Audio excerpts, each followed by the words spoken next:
Peace, Mr. Dark Brother. One. All right, I'm gonna wait till we get at least 30 people up in here, man, before we go, man. It's another heavyweight jam right here, man. And just wait till we get enough people in here. What's up, Holito? Holito, Big Hawk, Cuban 11. What's up, my brother? Killer White Supremacy and Coon. Nigga always in the building, man. That's my nigga right there. What's good, my dude? Alright, ain't about 16 people, man. Peace, Cuban 11. That's what's up. Yeah. Alright, peace to Aborigines. Yeah, you know, I already made a video earlier about the little t-shirt, but I just want to just show y'all a little extra stuff that I did today. So I made some more t-shirts or whatever. Like I said, I got a bunch of different ideas. I definitely, you know, like brothers and sisters to support the you know, support the brand. I got a lot of different ideas, man. As you can see. And like I said, it's just the beginning right here. So, you know, so if anybody would like to cop one, man, please do that. Please support your brother, you know what I'm saying, as well as if anyone like to donate, man, you know what I'm saying? Like I said, I got a bunch of business ventures and they all going to be surrounding the Aborigines, man. You know what I'm saying? And I ain't out here to take nobody money or you know what I'm saying, or mislead anybody. I'm just trying to just really start doing some real powerful things, man. I see a lot of matter of fact, you know what? Real quick, before I even start, let me see. All right, shout out to I don't want to say, matter of fact, I don't want to say that government. Let me see something real quick though. Let me see if I can say it without.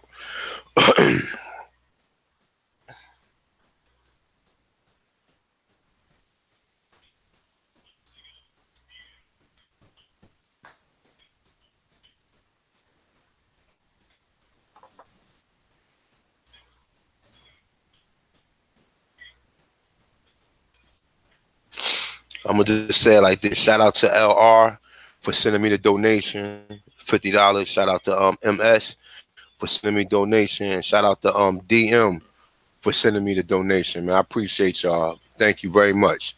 All right, and shout out to the people who copped the t-shirt. All right, and like I said, you know, just help your brother out if you can, man. I ain't, you know, I ain't in this. I'm in this to do these documentaries. You know what I'm saying? Like I said, I do intend to get some land and go from there. But for the most part, Clambakes. just need a little support. You can hear me, AP? Yep. All right, so this is the Encyclopedia of the American Aborigines' contribution to the world. 15,000 years of innovation, of inventions and innovations. All right. Last time we stopped at civic centers and plazas. We want to touch on this a little bit. You know, share this if you like. If you like to share it, man, we need to get some people up in here because it's a very powerful jam right here. This will connect you to at least a little of your culture. You'll know some of the contributions that was made on this land by your people, all right?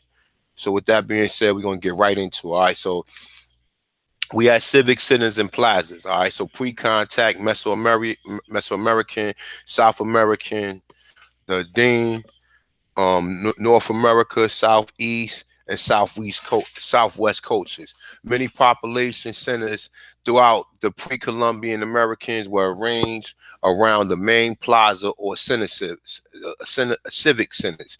Often these plazas were laid out based on astronomical observation. See astronomy.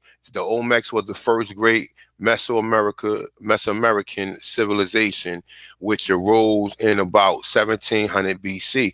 Constructed, and I don't believe. They made a mistake with that because we know that Peru is older than the Olmecs, but nonetheless, though, it say cities with ball courts. And in the center, in the center, it say see basketball. Archaeologists believe that the civic centers flanked by pyramids such as those located in the Aztec cities of Tilan, I guess that's how you pronounce it, and Haken, whatever, however you pronounce it. It say were usually primarily for ceremony purposes. The Aztec culture arose in Mesoamerica in about AD, no, 1100 AD. The Mississippian towns in North America were arranged around the Central Plaza, the Grand Plaza at Cahokia. Y'all know that's in St. Louis, located in what is known as Southern Illinois, encompassed 40 acres and was surrounded by temples and the homes of leaders. The construction of Cahokia was begun in about 800 AD. Compound of dwelling surrounding smaller community plazas scattered throughout the sites. The Naschat, which I just made a video about the other day, the Naschat, another mound builder. See, they was building mounds too, all right? Another mound building Mississippian people living in what is known as Louisiana. It say also build plazas. The Mississippian culture began about 1500 BC and flourished around 900 AD to around 1250 AD in the North America in South and Lower Midwest. Plazas were also an integrational part of North American southwestern cities. The whatever builders who constructed Pablo Benito and other I can't say this word, multi adobe building and Chaka canyons located in what is known as New Mexico, arranged them around large courtyards that serve as common areas. All right. The ancestors of today, Pablo people, lived in the North American Southwest, starting around 300 BC. They began to build cities filled with the adobe apartment complex in about 700 AD. It's a more modern example of the civic center's approach to the urban culture is that of the Creek, who lived in what are now Georgia, northern Florida, and the Carolinas. And say they built their Watu and Dab dwellings around the civic plaza known as the Square Ground. It was here that the residents held green corn ceremonies, and here where the village leader met in the great council to decide community matters.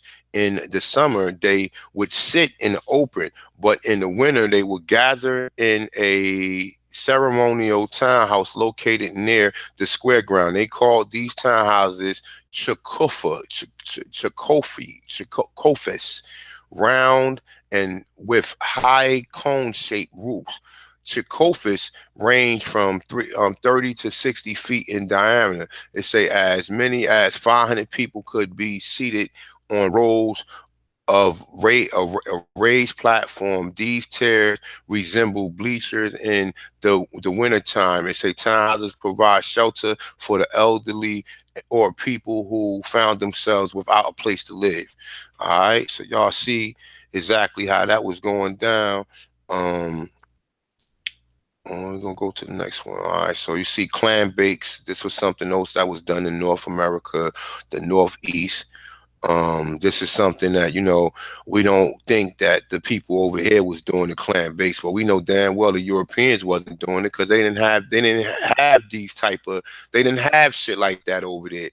I don't know if Europe have clams or not, but I assume that they got it from the Aborigine people. So I just touch a little bit on this. It's steaming clams in a fire pit dug out on the beach is considered a New England tradition. Although the clam bakes has come to symbolize New England regional cuisine, few people know that it was the American Aborigine invention. At first, the European freeloaders on the East Coast were resistant to the idea of eating clams.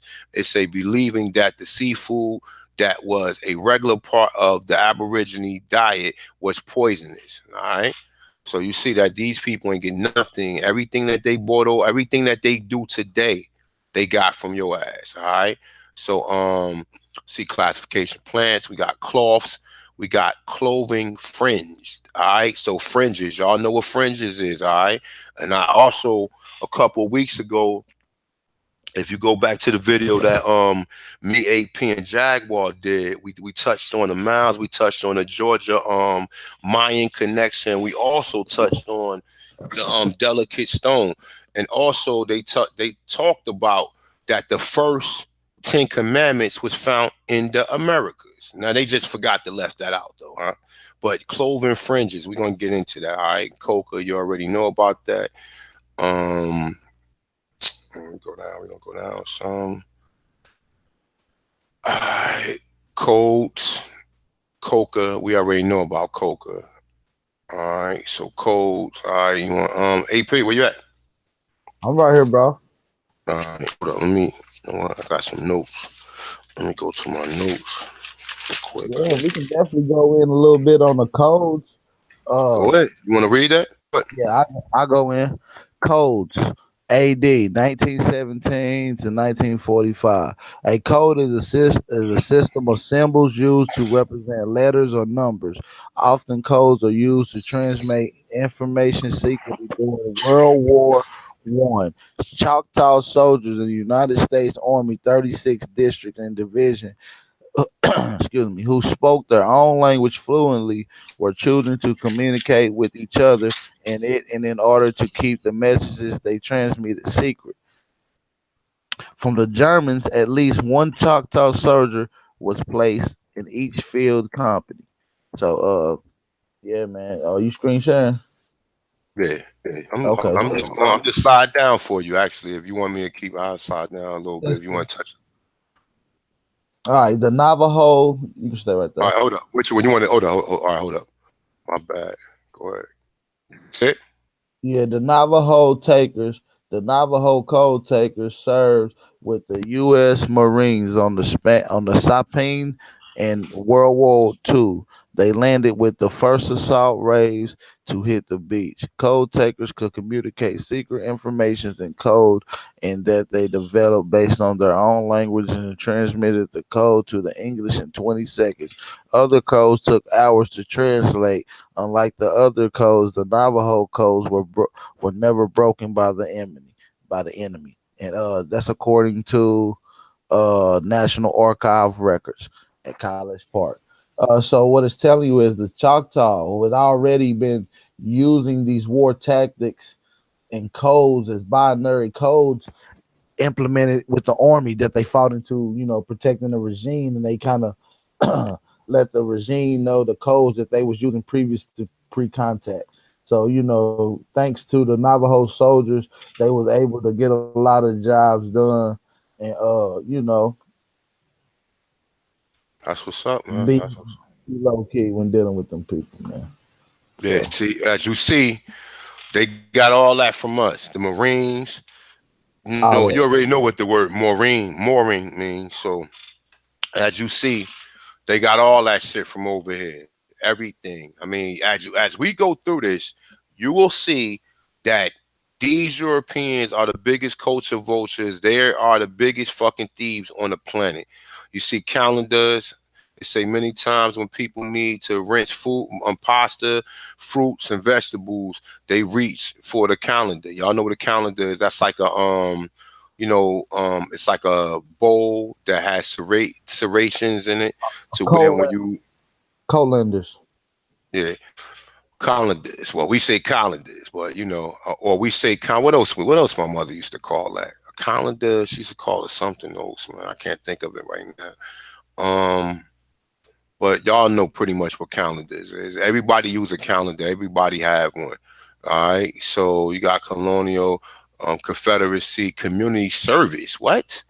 Community service tax system. Oh, I can't wait till we see that. Companion planting. Um, should we touch on?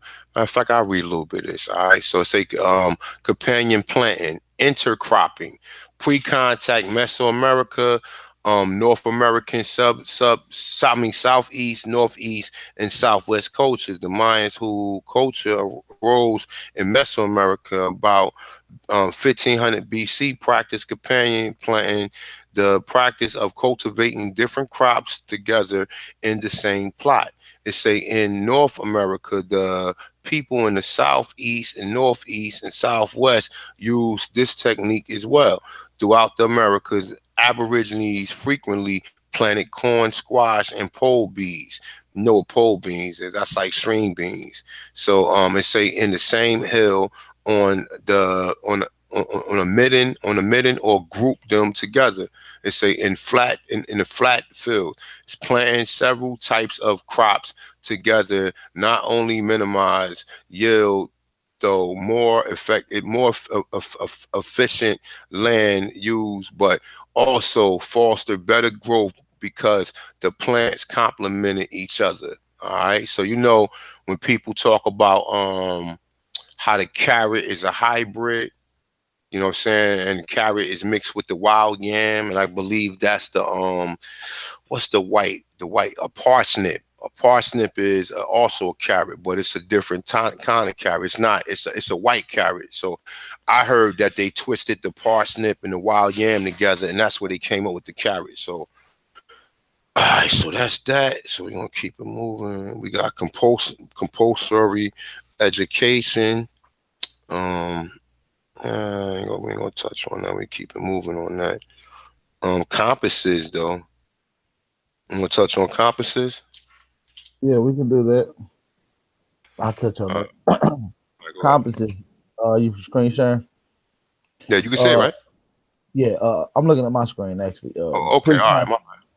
Pre-contact, 1000 BC, Mesoamerica culture. A compass is a device that is used as a landstone or a piece of iron that has been magnetized by contact with the Lotto stone to determine magnetic north. The Olmec are believed to have discovered the Oz, the Iodine stone will align itself in the magnetic north-south position, and they also credit it with developing a compass before 1000 BC.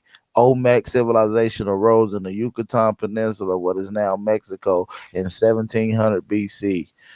The American Indian discovery of the compass occurred about 1,000 years ago before the Chinese developed a compass, according to the Mesoamerica expert Michael Cole and other archaeologists. The earliest date of the compass in China is 1100 AD.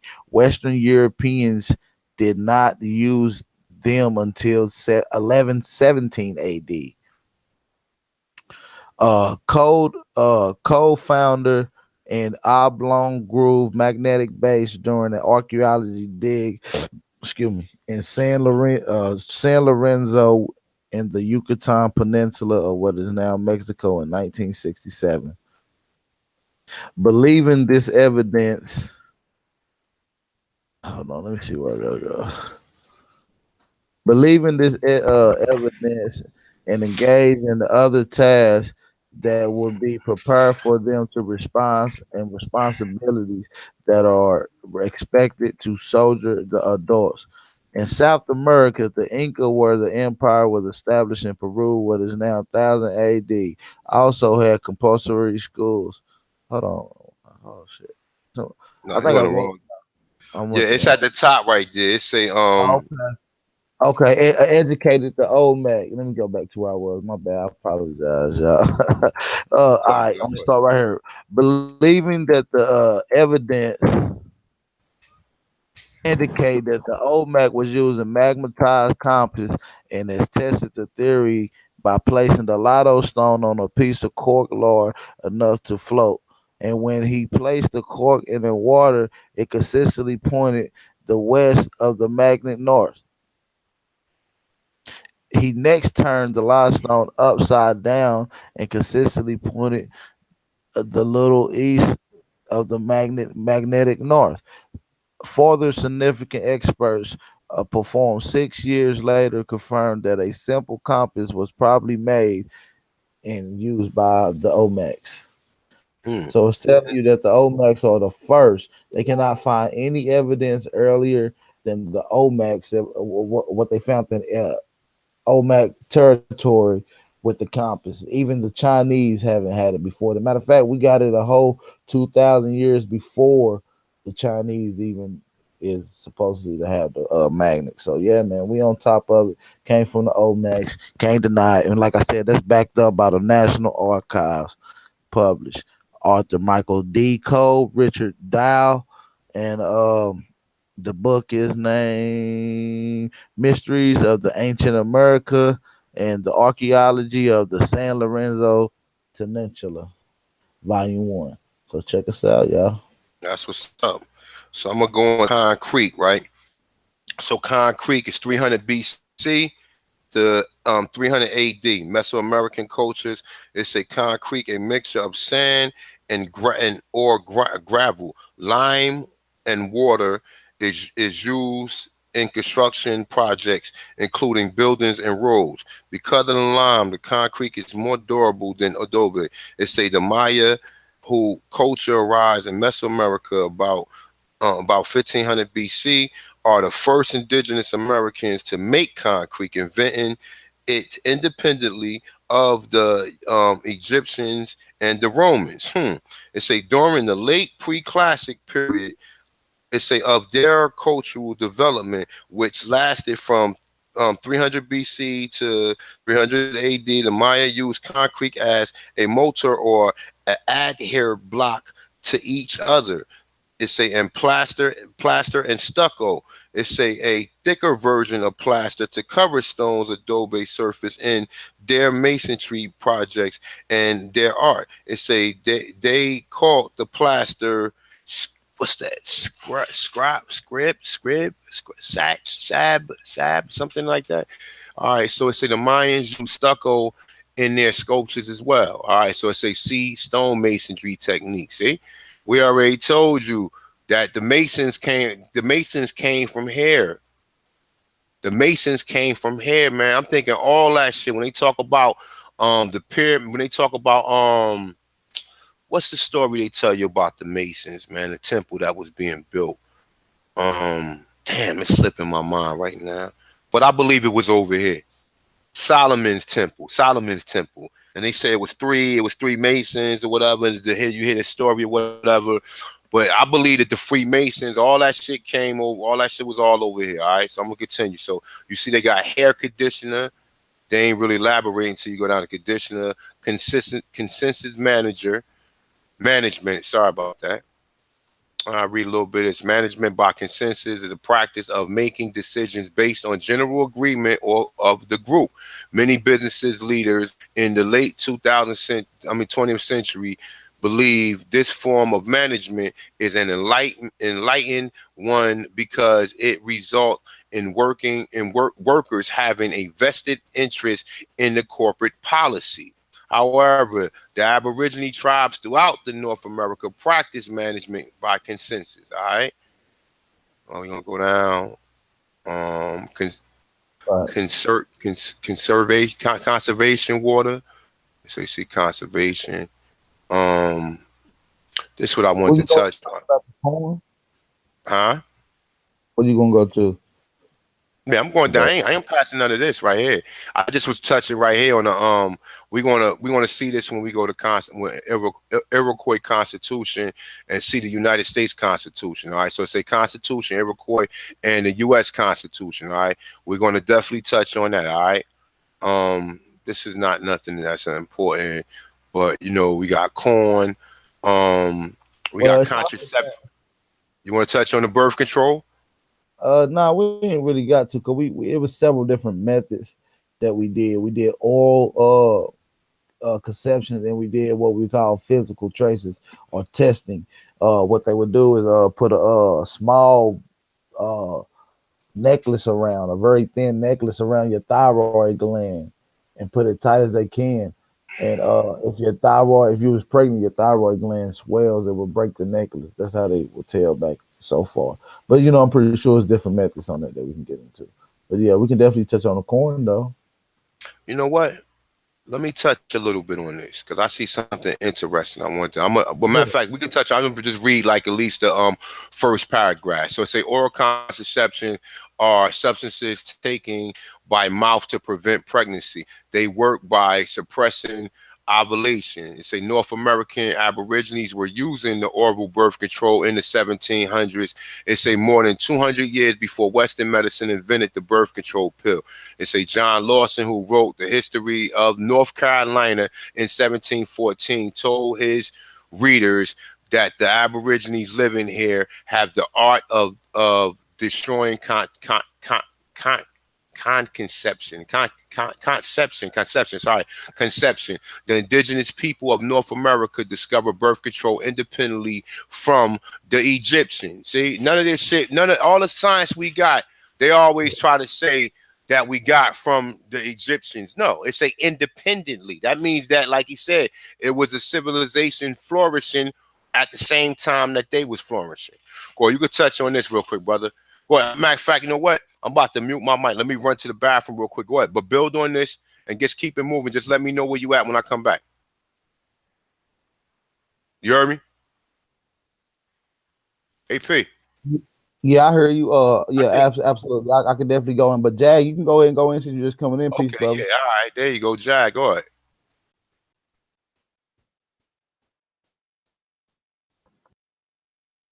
Word, peace, man. So we gonna go in on the corn. Yeah, the corn. Go in on the corn, bro. All right. That's That's what's up. Peace, corn. man. Peace to the chat, y'all. Excuse me for coming in late, but let's see what this corn talking about. All right, Hey, Jag, go ahead and hold it. I got to step away for a quick second, so you can go ahead and build for a quick sec. Go ahead. all right, all right, y'all. We got corn. They got in parentheses Indian corn, maize, and Z maize. That's interesting too.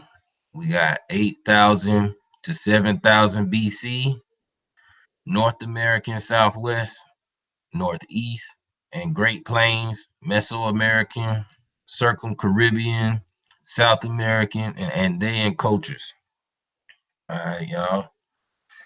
The term corn is commonly used to refer to the principal cereal grain of the Americas. Europeans called this crop maize or maize or Indian corn. Mesoamerican farmers in the Tehuacan Valley of Mexico first began domesticating corn. All right, then they got Z maize at about 8,000 to 7,000 BC.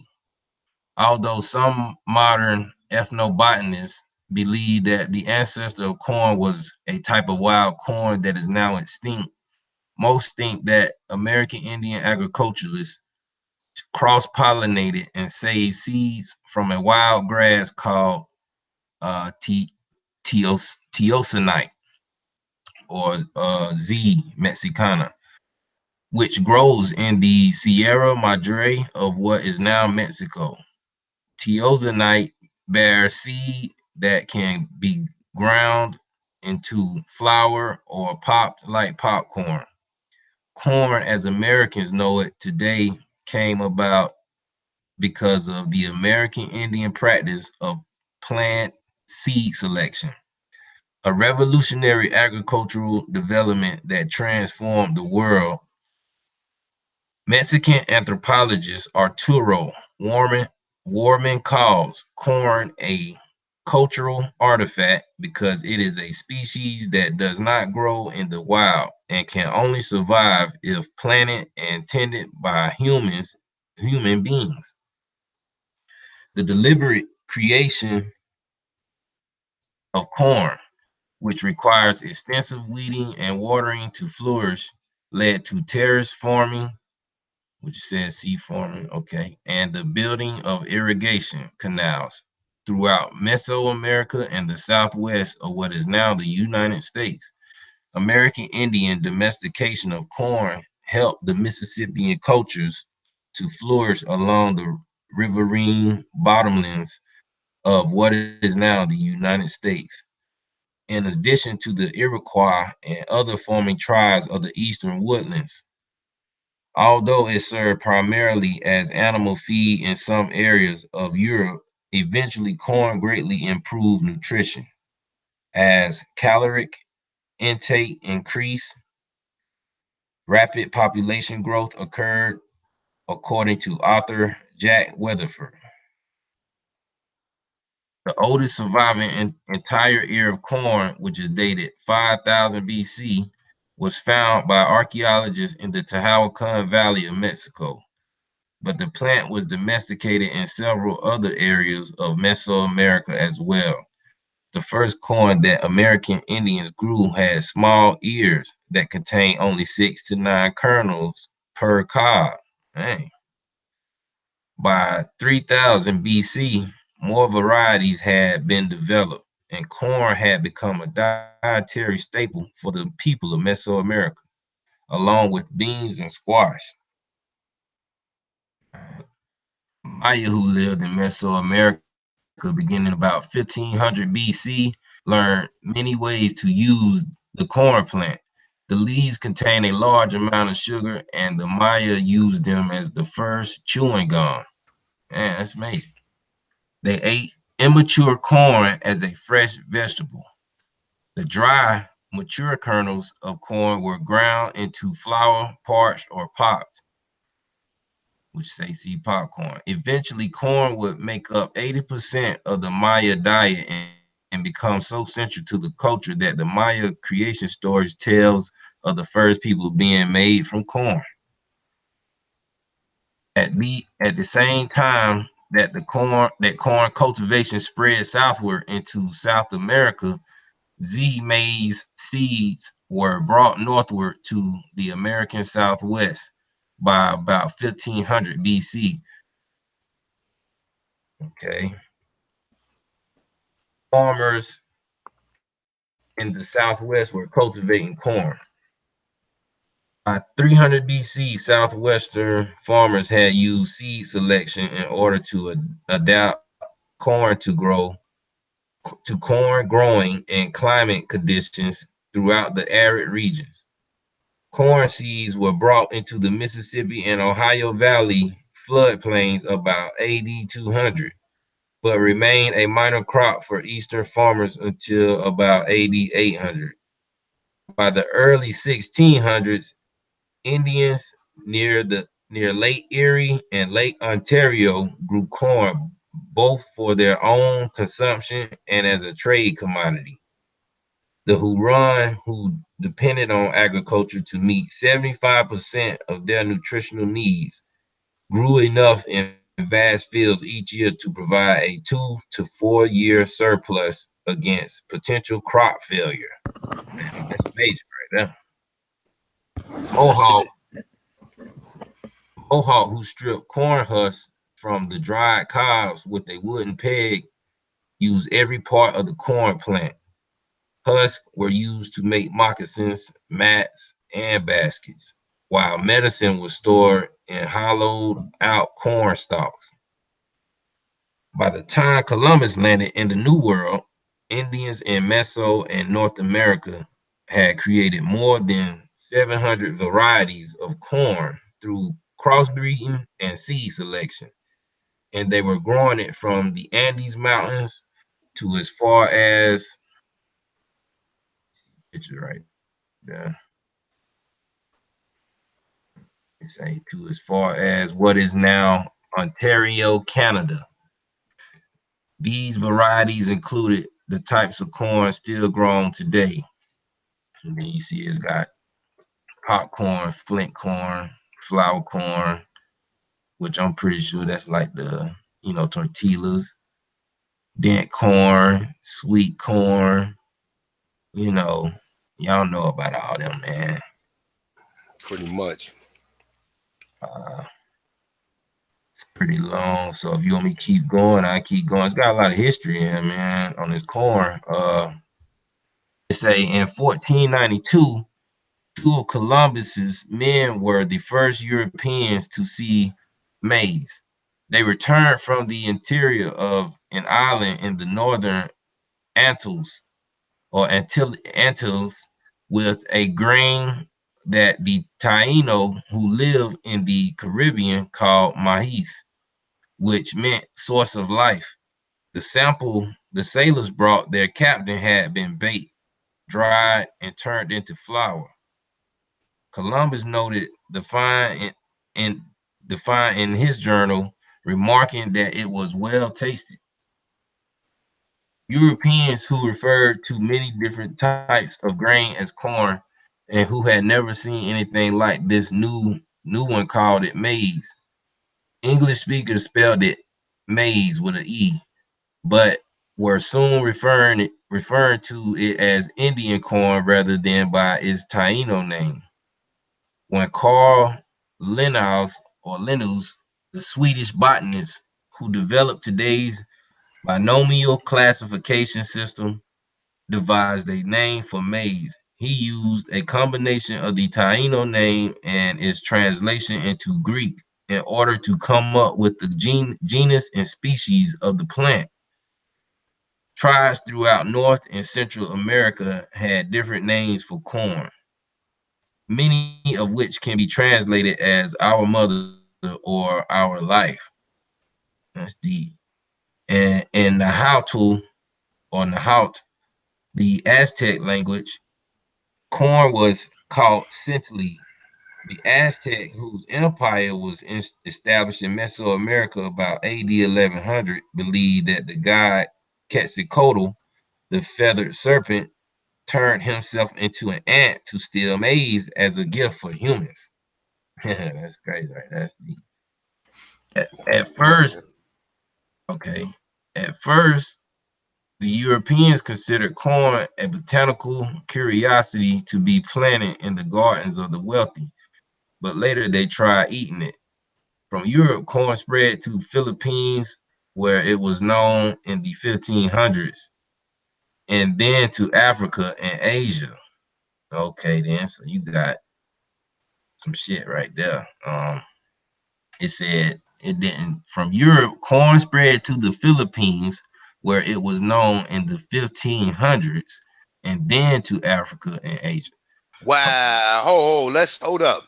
We need to remember that right there, bro. Yeah, that's why I said it twice. Yeah, we need to remember that. We need to definitely remember that. Remember that, what it gets said, and then to Africa and Asia. It's powerful there. Yeah, man. Yes, sir. Yes, sir. You want to go down and touch on cornbread? Yeah, we can go and touch on that. Who you want your cornbread? You already know, and when we touch on this, you already know who eat cornbread. Cornbread is not nothing that these mulattoes or these fucking mongoloids are known for eating. Who the fuck eat cornbread? Hmm? Who known for eating cornbread? You want your cornbread? You understand what I'm saying? We are known for eating cornbread. So you want to touch on it, my brother? Let's go out. Go out. I'll stop talking. Let's get it, man. Cornbread, another pre-contact. Of course, like most foods that we have, um, North America, Northeast, and Southeast cultures. So that's like, you know, pretty much the East, the whole East was on cornbread. So a thick, unleavened corn flatbread was a staple of the diet of Eastern woodland Indians. Frequently, this bread was cooked in the embers of a fire. The bread soon became a mainstay in the diet of New England and Southern colonists who called it corn pone. The Iroquois made cornbread from hominy flour. Say, see cornmeal, okay, mixed with boiling water until it formed a stiff paste. The dough was kneaded, shaped and into a ball, and then flattened so that it was about an inch and a half thick and about 7 inches in diameter. Each piece was put into a pot of boiling water with a special bread paddle. When the cakes were cooked, they were removed from the water, eaten hot or cold. They were sometimes covered with corn syrup. Because the Indians and the later colonists took these loaves with them as they traveled, they were called journey cakes. Eventually, the colonists modified them to make what were called johnny cakes as well. Indians living in the Southeast taught colonists to make fried cornbread by dropping spoonfuls of cornmeal dough into hot bear fat to make what became known as hush puppies. Come Oh on. my God. Oh. Who the fuck eats Hutch puppies, man? What the fuck? Nah, come on, man. We gotta elaborate on that, bro. Who eat Hutch puppies, man? I know Who I do. knows? Come on, man. And listen. So if we was already the Europeans didn't know about this. So why the fuck the people in the South eat Hutch puppies, cornbread, harmony grits, and all this other stuff? Oh, the Europeans taught them how to make it. Yeah, all right. Okay. My father just fucked some hush puppies up, man. I'm, Word. I'm eating hush puppies right now.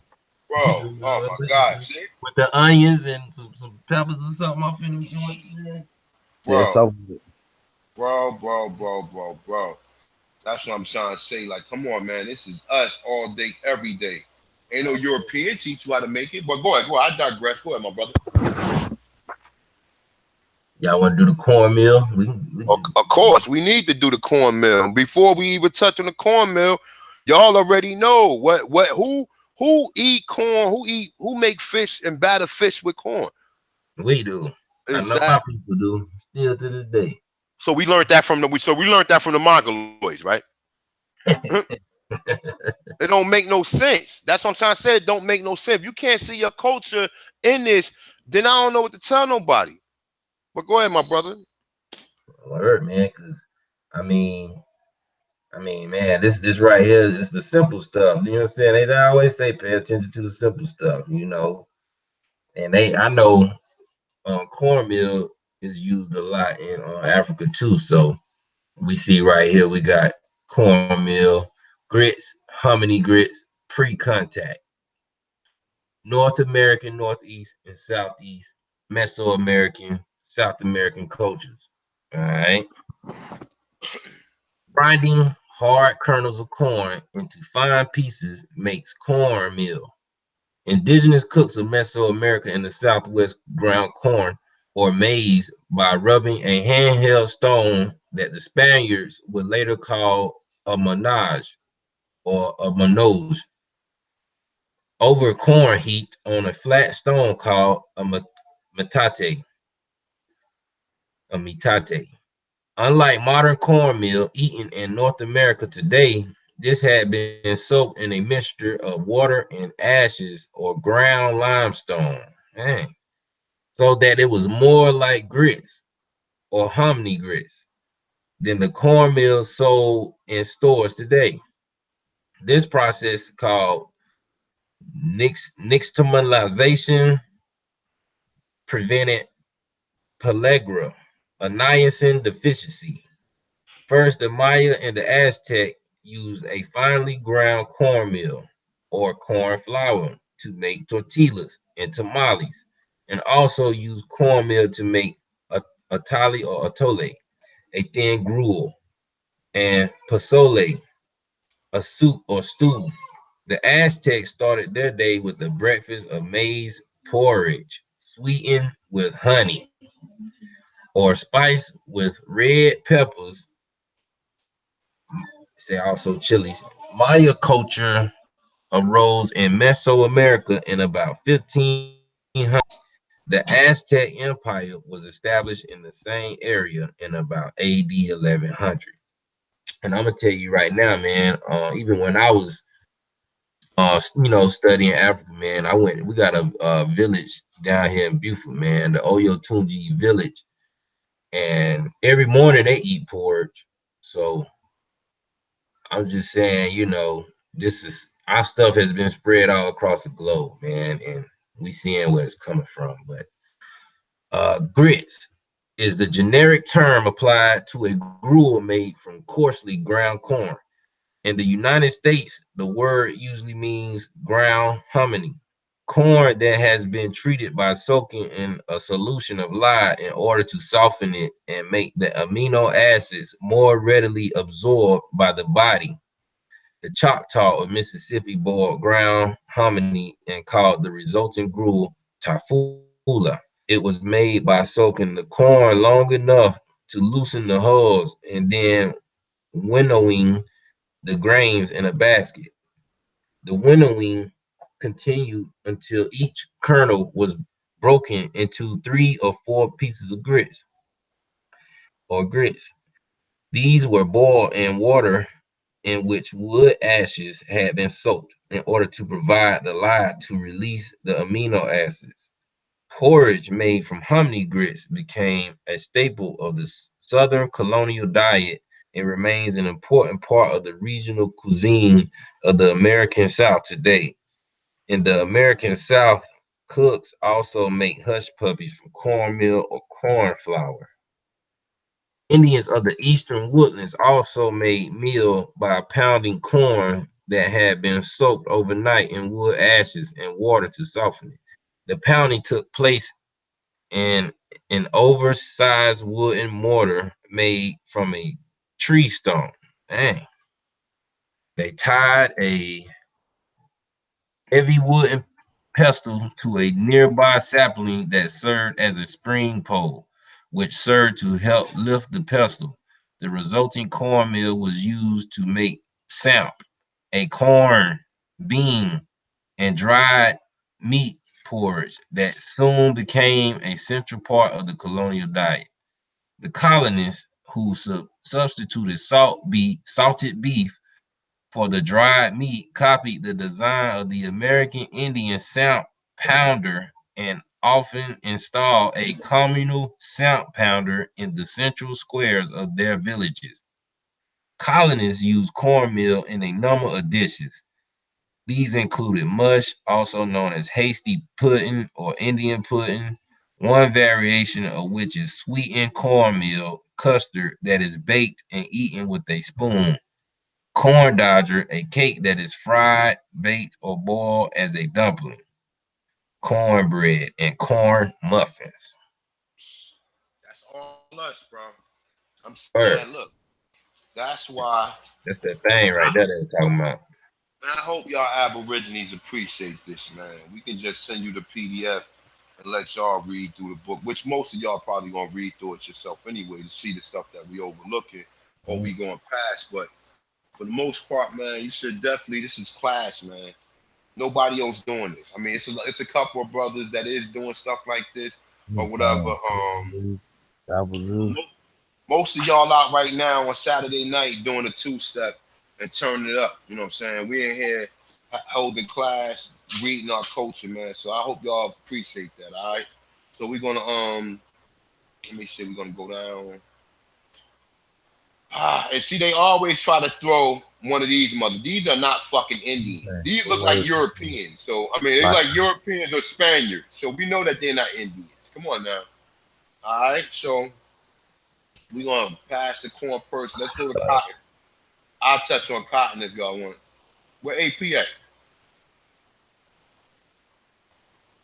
All right, I'll touch on cotton now. Don't worry about it. I'll touch on cotton. I'm here. Just go ahead. Go ahead. Though. I'll touch on Cradleboards right after you. No doubt. All right, so we got cotton. So cotton is 6,000 to 500 BC. All right, so Mesoamerica, South America, Dean culture, North America, and Southwest culture. All right. Oh, give me a second, y'all. Let me just put my book in the way. All right, so Cotton is a plant that produces a mass fiber around the seed. This fiber is used to make textiles. See also weaving techniques. American Aborigines domesticated a variety of cotton indigenous to the Americas. This is, I guess, this is the American. I mean, this is the real name for it. They say in the Tiacan Valley, what is known, what is now Mexico, and on the eastern slope of the Andes, in what is now Peru, between 3500 and 2300 BC. This occurred independently from cotton domesticated in the Indus Valley of what is now India in about 3000 BC. Cotton was not cultivated in Europe until 700 BC. So keep that in mind, y'all, because we cracked in Europe. I mean, I'm sorry, in Egypt until 700 BC. So we cracking Egypt upside his ass. All right. So archaeologists have found 7,000 to 8,000 years old Peruvian mummies wrapped in cotton textile. Some believe that wild cotton was used for clothing in Peru as early as 10,000 BC. These were made by the people known as the Chincharos. They estimated that as much as 10% of the land under cultivation in Peru was devoted to cotton growing. The plant was used primarily for textile, but it was also a source of oil and food. And in some cases, it was considered medicine. Recent research has shown that cotton seeds are high in antibiotics. The Mayan, who culture rose about 1500 BC, is in what are now Mexico and parts of Mesoamerica, grew cotton, say in households, garden plots. Let me hold up. Garden plots as well as village fields. They developed extensive trade in weaving cotton goods throughout the Mesoamerica. The Aztec who empire was established in what are known as Mexico and parts of Mesoamerica in about 1100 AD. All right. So y'all see that, man. I ain't gonna really go all the way in on it, but you guys, when you get the PDF, if y'all ain't already got it, run through a lot of this stuff. I'm gonna pass it on to the brother AP now. Right, I'm gonna work my way down to Cradleboards. I'm at Cradleboards. Are we that far yet? You know what? Could y'all hear me? Cause I had my damn I had my Yeah, I can what's hear. it? Yeah, we Oh, okay, all right, okay, all right. Yeah, Cradleboards, pre-contact, North America, Great Plains, Northeast, California, Southeast, Arctic, subarctic, South American, Andrean cultures. A cradle board consists of a ridge frame with a softer pouch at, attached in which a baby is placed. The baby carrier that became so popular in the late 1960s and the early 1970s because of because it allowed women to be more active while remaining close to their children. To keep the baby from slipping, many had the wooden frame that projected enough from the baby in the heads so it would hold on and the head would be so that the child would be protected. If the if the board accidentally tipped over while sitting on the ground, you know what I'm saying? So that's why they had it like that. That's why they had it sideways and linked up at an angle just in case it was a tip over. Tribes without what is now the United States and Canada may have used a convenient way uh, to care for a child. Indians of the southern plains and the southwestern tribes use wood and leather to construct their carriers. California tribes woven their carriers like baskets. A new mother carried their infant strapped on their backs beneath the packers they wore. You know what I mean? So In other words, you see these people walk around with these babies hooked onto these little fancy little things on their back and on the front, or that's where they got the ideal from. You know what I'm saying? We gotta understand that. You know what I'm saying? Many of the infants carriers were elaborated and decorated with quilt work and after contact beads as a way of showing how important their child was to the family and on the tribe. By using a cradle board, a mother could carry her baby on her back as she walked. After the introduction of the horse by the Spaniards, which we know we already had horses here, northern plains mothers tied their baby cradles to the front and also to the front of the carriage and saddles or the travis pulled behind the horses. Often children were propped in cradle boards inside of the home and leaned against the tree from a very young age up to the toddler age. American babies were able to observe the world around them while remaining safe and harmful. Being raised this way taught them the value of observation, something that kids kind of lose with the internet. You know what I mean? Social skills. Hmm. Fact. So that's what we're Indeed. dealing with now. That's what's up, my brother. And you see how they try. This a new up to date picture right here. You know what I'm saying? These people learned this shit from us. So I'm gonna keep it moving. Um, compounds. All right. Uh, if y'all see something y'all want to touch on, we know what cranberries is. We know cranberries is indigenous. Um, croquettes. We already know that's kind of knitting. Crop storage. Hmm. I'm gonna touch a little bit on crop storage. I'm just gonna read this one article. I mean, this one paragraph. It say one of the main goals of the crop cultivation for American Aborigines was to produce a surplus of food that would enable them to eat during the winter and times of crop failure. Tribes in Mesoamerica and North America devised in ingenious ways to store these harvests. At the offset, they understood the principles of cold storage, keeping grain, especially seeds they had saved for future planting in caves where they would remain cool. When these natural storage lockers were not readily available, they devised their own system. All right. So the Maya culture arrived, and all right, so we touched on that. All right. So just to give you a little understanding about what they was doing. All right. Um, what else we got? All right. Curry. We already got curry. Now I always hear curry. Well, then again, I always thought curry had some wild connection to India. Like, but you know what? Let me read a little bit on curry. Why not? So we got curry, American Indian influence on American Aborigine influence on pre-con. It's a post-contact Mesoamerican culture. Curry is a fiery mixture of spices, including chili peppers, which is indigenous to the Americas. The Portuguese colonizers bought the chilies they found at the trading post in what's that, Pernambuco, Pernambuco. Brazil. Pernambuco, Brazil to India and China, and eventually to Japan. It say and the Philippines. So India got curry from the Americas, from the Philippines. I mean, from the Portuguese.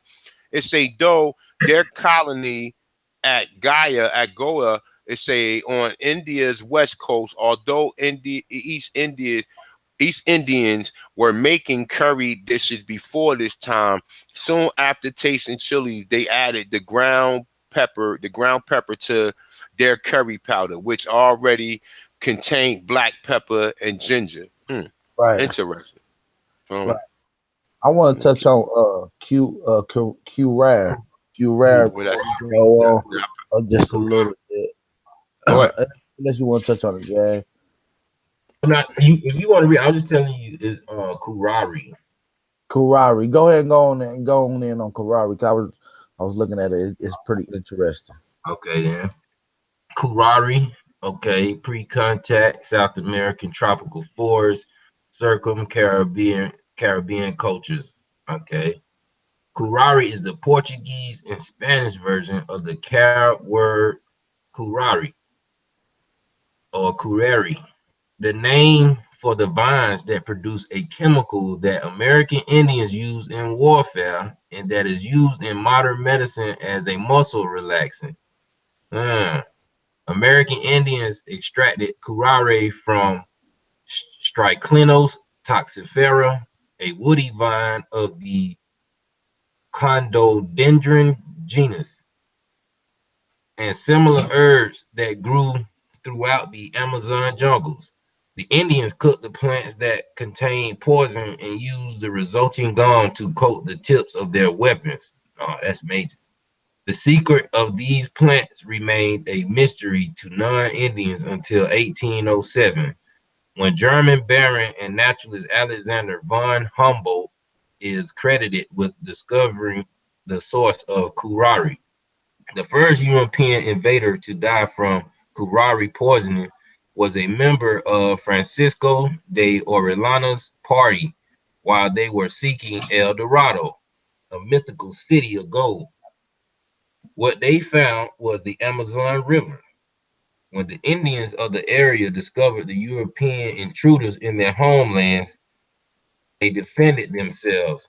The Spaniards were armed with metal weapons, and the Indians with their Stone Age implements, including arrows and blowguns. In his book, Indian Givers, Jack Weatherford states, the simple wooden weapons of the Indians seem to offer little threat against the sophisticated European arsenal of metal.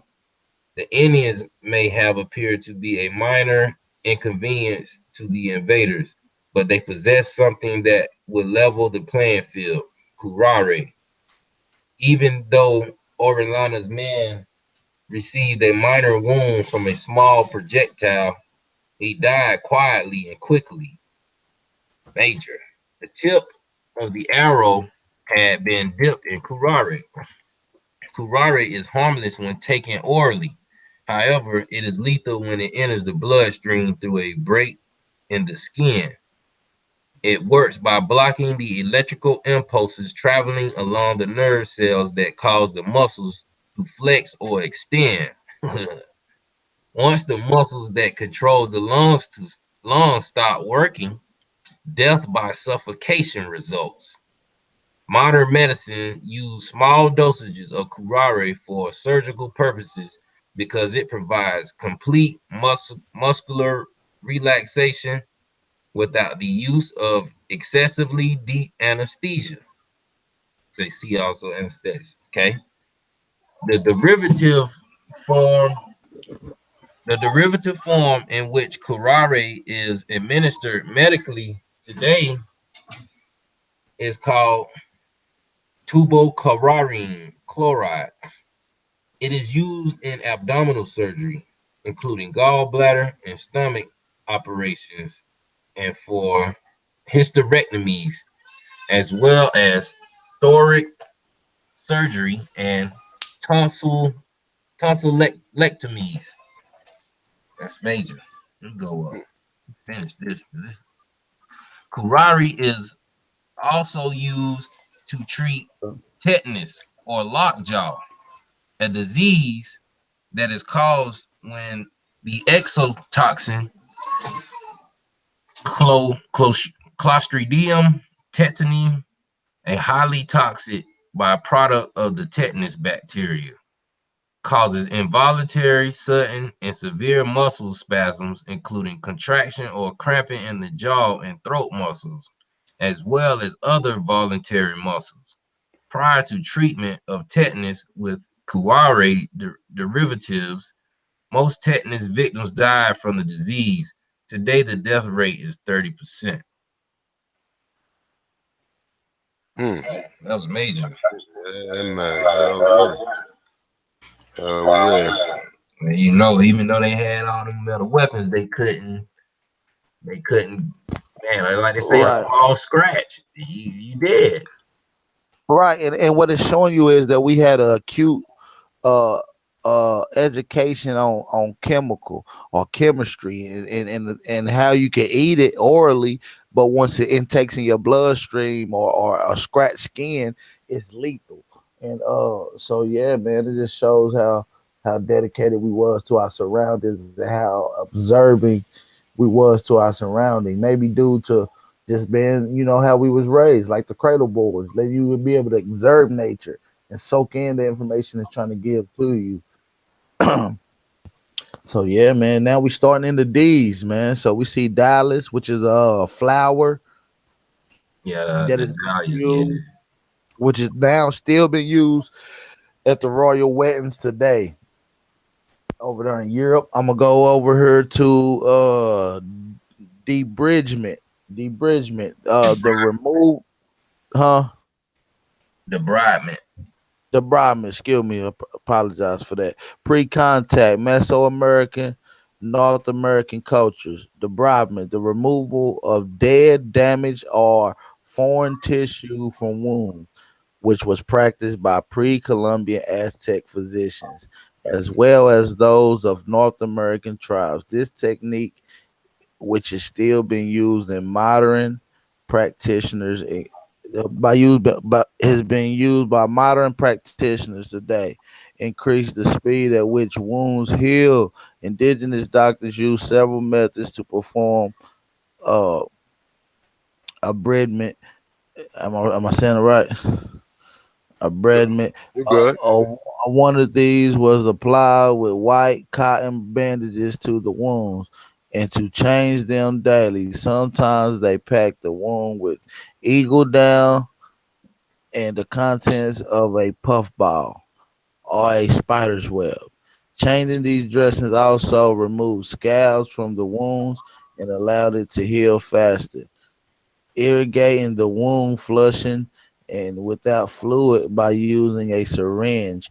Use another technique that they frequently use. So this, we pretty much use the syringe to suck fluid off of some of the spots that was filling up with fluids and shit. So that's how we flushed it. Same way they do today. The process of debridement allowed ancient American Indian physicians to aid patients by increasing the speed at which they recover from injuries, and is indicated of the advanced medical knowledge and skills they possess. Colonists to the Americas You remarked breaking on up. the fact. Can you hear me now? Are you good? Okay, colonists of the Americas remarked on the fact that American Indians excelled at the wound care and copied the innovation procedures and supplies the Indian physicians use. So what it's telling you that the earliest doctors use every single technique, method, and different organic things that they use to create the first hospitals and doctors. So it's telling you everything they just took from the Indians, man, straight up from your ancestors. Indeed, indeed, indeed. We're gonna go down to see Decoys. decoy duck. It's a ducks auditorium. Um, say fish. We don't really need to touch on that unless one of y'all want to touch on it. Nah, you can go ahead. Somebody touch. Y'all want to touch on Well, all right. We're going democracy, United States Constitution. We got dental inlays. I'll read paragraph for this, and then we go over to dentistry. All right, so dental inlays is a solid filling made to the precise shape of the cavity in the tooth. So basically fillings. It's say in and cemented in place. Basically fillings without mercury. The Mayans who culture arose about 1500 BC and Mesoamerica was doing dental inlays before Columbus landed in the New World.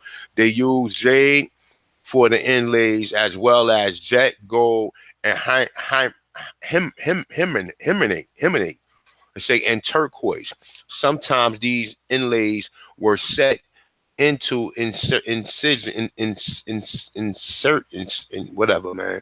It say in canines. It say and in some cases they were set into the premolar, say lower and upper teeth, also had the inlays set into them. All right, so let me go right here to dentistry real quick. Um, all right, yeah, you see all the sources right here too. Journal of History of Medicine. So they got your sources right there. All right, so dentistry.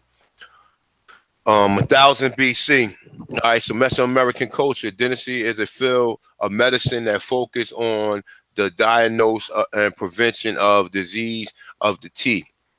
A sophisticated form of dentistry evolved among several ancient Mesoamerican culture groups. The Maya, who culture arose about 1500 BC in Mesoamerica, practiced an amazing type of dentistry, as did the Aztec, whose empire was established in the same regions in about 1100 AD. Ancient American Indians dentistry covered many areas. Indigenous dentists had names for various types of teeth, and say for tooth conditions such as decay and procedures such as tartar removal. Pre-Columbian dentists removed tartar with metal and metal instruments and knew how to prevent the threat. No, I'm sorry, how to prevent and treat gums and mouth sores and lesions. All right. So you see, we was already doing dentistry. All right. These Europeans ain't creating nothing. You remember they said the fake George Washington had wooden teeth. All right. So these are some of the these are the sources right here. You see, it got Rutgers University, got a bunch of different sources right here. Aboriginal Indian medicine. All right. Might want to touch on deodorant real quick. You can go ahead and touch on it, bro. All right, I'll touch on Well, you deodorant. right All there. right. Not go, and Dad go right after you, I guess. No problem. All right, let me see something real quick. Hold up, before I even go on that. Let me make sure we're on point. All right, yeah, all right, we on point. All right. So deodorants. Mesoamerican, North America, Great Plain culture. Deodorants are a substance applied to the body to neutralize or mask body odor. The Aztec wore and carried fragrant flowers for this purpose. The Aztec Empire was established about 1100 AD in what are now Mexico and Mesoamerica. Unlike their European contemporaries, the Aztec practiced daily bathing and say they used their use of deodorant was an adjunct to personal hygiene. Say, see hygiene. The Aztec used several substances as underarm deodorant, including copal, gum, liquid amber oil, and American balsam oil. Liquid amber and American balsam. They say were boiled to remove, to remove the oil from the plant, and then distilled to extract the oil from the water mixture. They applied they applied the result both as an underarm deodorant and as a perfume. All right. I ain't gonna go much on it. Y'all pretty much get the idea. We created that too. All right. You want me to All touch right. on deodorants real quick? Just get off this page until y'all. We go to the next page. Y'all can start it. You go ahead. What I'll do, you can go ahead and finish up. All right. Uh, So I'm gonna Yoda, touch on deodorant. and I get on detergents when you get done, I guess. Well, no, no. All right. Well, no. Go ahead. Get on. That's what I'm going to touch on. I was Oh, going to touch on the all right. detergent. Detergent, pre contact, Mesoamerica, North America, California, Great Bison, Southeast, Southwest cultures. Laundry detergent is a modern term that is commonly used for cleaning agents. Unlike Europeans who tend to eschew personal hygiene, we know that because of the Black Plague. So American Indians wash their clothing often as as partial when it became solid soil, including both cloth head garments. They also use plant-based detergents as body soaps and shampoo. skip me. Let me scroll up. The Aztec, who established their empire in what is now Mexico at 1100 AD, used several plants. Used several plants as effective detergents. One one of these was the tree that they call the coxyplanta. I can't see it, but I'll highlight it for y'all right there. The Spanish called the soap tree the same thing. Small fruits that contain a chemical capable of the producing lathering, and when mixed with water, the Aztec used the Spinoria americana or Suspendus suspendus. The roots of these plants contain a substance called spina, spina, which produces suds that results in a cleaning action. The Aztec crushed these roots before adding them to the water. North American Indians used a number of plants as laundry detergent and a personal detergent for like a soap or body wash. These plants contain sapion, which as well as the koro, a California tribe, pound the bulbs of the soap plant to clean both clothes and buckskin blankets, while the Mahona used them whole as soap bars. So they will take the roots, grind them up till they get soapy, and just rub the whole root on their body like a soap bar. Also, the Karoka also rub the roots and crush leaves of saltbrush on their garments to clean them. So yeah, man, they're just getting into, Tide, Gain, Oxy Clean. You know what I'm saying? All that shit was already over here. We was already getting down with the Oxy Clean. You know what I'm saying? We make sure our feathers stay clean. We had our fringes on, huh? They stayed clean. We just made sure we was clean, unlike the European, like it said. Unlike the European. So, Yeah, and the man. African. Well, All right, we got diabetes medicine coming up. Zach, you want to get on this? Touch on that and disability. Yeah, I can get it. All right, no doubt. Already got to scroll down on mine. All right, we got diabetes medication. That's AD 1938. North America, Northwest Coast cultures. All right. Diabetes is an endocrine disease caused by an inability of the pancreas to make sufficient amounts of insulin. Insulin is a hormone that regulates glucose or sugar levels in the blood. Medical researchers believe that diabetes was not a problem among American Indians prior to the arrival of Europeans. Mm. Today, it has become epidemic among the North American Indians, an event blamed on dietary changes and other changes in lifestyle imposed by conquest and caused by assimilation. Before contact, American Indians used several herbs for medical conditions that are used today by modern practitioners of herbal medicine to regulate the level of glucose in the blood. One example of these herbs is Devil's Club, Fascia horrida. Since the 1930s, researchers have performed tests on Devil's Club that have demonstrated its ability to regulate blood sugar. When the plant was tested on rabbits, it performed like insulin.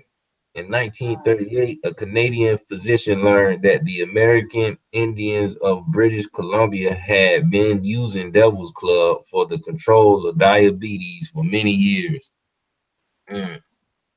A prince, when a Prince Rupert doctor examined an American Indian male, it was noticed that the man exhibited all the signs of diabetes, yet was not experiencing any ill effects of the disease. The patient explained that he had been taking a mixture of Devil's Club and hot water. No one knows how many years prior to 1938 the Canadian Indians were using this herb. but it is reasonable to assume that the time could be considerable. Modern physicians did not find plant-based oral medications for diabetes until the 1940s, and these did not become a standard part of diabetes treatment until the 1960s. I say you can also see medicine and pharmacology. And indeed, that's interesting. See, ain't no nothing new up under the sun, like they say. So we Right. got dice games and we got disability. You want to touch on disability? Yeah, we can do disability. All right. Disability rights, Social Security, calculated AD 600 to AD 1400, South American and then cultures. The Americans with Disabilities Act was lauded as a major piece of legislation that would allow citizens with physical or mental conditions that usually prevented them from equal access to opportunities others take for granted to participate in the American dream. Disabled persons had lobbied for this legislation for a long time in order to be recognized as valuable, productive individuals of society. Yet laws protecting the disabled and providing them with certain rights are not a new concept. Disability rights policies and laws originated among Indians of South America long before European contact. The Inca, whose empire was established about AD 1000 in what are now Peru and parts of Bolivia, created specific laws for the disabled. These ensured that people with disabilities had all of their basic needs met, and in many cases, that they were given jobs that would accommodate their handicaps. For example, in the mountainous regions of Peru, the blind were able to work removing husks from corn, while in western Peru, they were allowed to clean cotton, removing seeds and hulls from the fiber. The Inca had laws that allowed people with disabilities to marry, usually others with disabilities, and set up housekeeping. What they could not afford through work was provided to them by the government, which met all of their basic needs. They were encouraged to participate in the mainstream of their society to the greatest extent their handicaps would allow. The Inca government also took care of the elderly and people whose chronic diseases prevented them from working. In contrast, European rulers generally ignored people with disabilities, many of whom were homeless and lived on the streets. During the Inquisition that swept Europe in the 1400s, many with disabilities were killed because they were thought to be possessed by demons. England later established debtor prisons for its poor and infirm, a concept that was translated into poor forms, county forms. In the United States, Inca laws made certain that the gap between the ruling class and common people was not too large.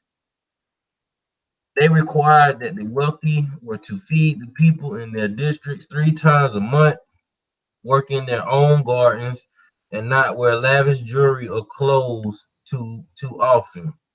These laws were developed to prevent animosities between the upper and lower classes. That's major.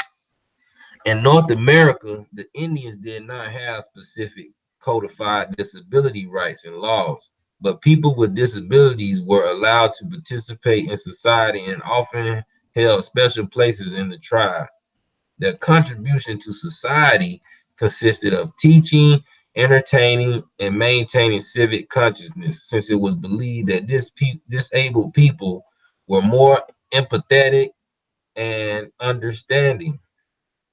Many able-bodied people volunteered to assist and transport those with disabilities in the belief that they could learn much from the disabled. That's major. So we basically just let them cooperate also up here in North America. It say Bartolome de las Casas, one of my favorite people I like to read up on. He's not my favorite people, but he's like, I like his letters. Bartolome de las Casas, a Spanish priest who traveled to Hispaniola, wrote of the Arawak and Historia de las Indias in 1515. Nobody had to watch other people eating who had nothing himself. Because I have said, nowhere in the world do they share so with those who have not. And they say that we Christians are bad people because we invite nobody. So, I mean, but Ptolemy used to give it to you straight up raw, man. I like to read a lot of his letters on my streams or whatever, man, whenever I can go in, because he give it to you raw. He let you know that we were not savage and we were kind-hearted, well-developed, civilized people compared to the European Christians or the Spanish or the Portuguese that they call, you know? So that was deep. Yes, it was. All right, so we got the red. How do you say that? Diuretics. I don't know if somebody want to touch on that. Let me see something real quick. Oh, yeah, diuretics. Diuretics. Yeah. Yeah, that's for urine. All right. So let me see something. Let me guess. Okay. All right. We got distillation. Distillation. Yeah, That's Yeah, all right. pretty much distilling, turning salt water into regular water or whatever. Osmosis, reverse osmosis machines and stuff like that. All right. So we got doctor bags, dog bangs. Mm, let me see. Dog breeds. Ah, that ain't too important. We're gonna scroll down some more.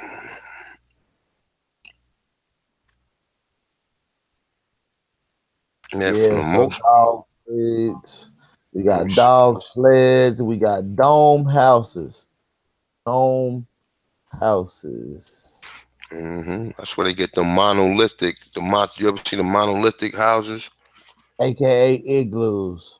hmm Double cropping. Let's see. Let's skip that. 'Cause a lot of that stuff. Drainage, surgical, and wounds. When y'all want to touch on that, just read, get with that paragraph. Matter of fact, I'll read on this paragraph real quick. Okay, and I go right after you. All right, so we got drainage, surgical, and wounds. Pre-contact, North American Southwest culture. The medicine drain is an exit or tube for discharge uh, of morbid matter from a wound or insertion. One of the American Aborigine tribes that used surgical or wound drains was the Mascalaro Apache of the Southwest. The Apache treated deep wounds caused by accidents or warfare with drains in order to speed up the healing. The drains resemble wicks, and say some were made from slippery That's actually that's a herb. It's saying some were from cotton that have been twisted to the size of kerosene, no, to the size of a kerosene lamp wick or tongue depressor. The Apache placed one of these drains in the bottom of the wound and then certain cer, cer, cer, suturn in place. These drains would allow any discharge to exit the wound. All right. So let me see what else we got here. I ain't gonna go all the way in on that. It's pretty self-explanatory, most of the stuff. I mean, we try to go on the things that's very interesting, but we still I is on. We go don't. in on What you want going on? I said I go in on drill bit. What that show? Let me see. Cause we got dream work, psychology. Oh, you gonna touch on dream work psychology, Jaguar. I do that one right quick. Dream work psychology, pre-contact. This is pretty deep. North American and Northeast cultures. Okay, so that's like mostly up there with you at A1. Um, Dream interpretation is an important technique some modern psychologists use as part of therapy or psychoanalysis. Analysts trained in Freudian or how do you say that? Freudian psychology believe that dreams reveal a person's hidden desires. Those trained in Jungian psychology believe that dreams often offer important guidance for the dreamer. Pre-contact Huron people held the same beliefs and made dream interpretation an integral part of their emotional, spiritual, and social lives. Beginning in 1612, Jesuit priests went among the Huron, it says Wyandotte, meticulously detailing traditional belief systems so that an understanding of these so-called primitive beliefs would make them more effective in their religious mission to convert the Indians to Christianity. The Huron held the sophisticated conviction that the soul had a dual nature, and unifying that duality was the main task during a person's life. Every soul was thought to have hidden but also very powerful desires. These desires were often revealed in dreams, when the soul was thought to travel to another reality. Hmm. When the soul's desires were not met, it became angry. That anger caused the person whose soul was upset to become ill or suffer other misfortunes. When the soul's desire was satisfied, the person would recover. Some dreams expressed a desire for an object, and others gave warnings or trouble that could be averted only if the soul wishes were gratified. Others expressed the longing to act in ways that normally were not socially acceptable. These dreams sometimes had to do with sexual desires. The final category of dreams in Huron belief were those that contained a visit from a guardian spirit asking for offerings. Huron who had these dreams were given community support in the fulfillment of their soul's desires.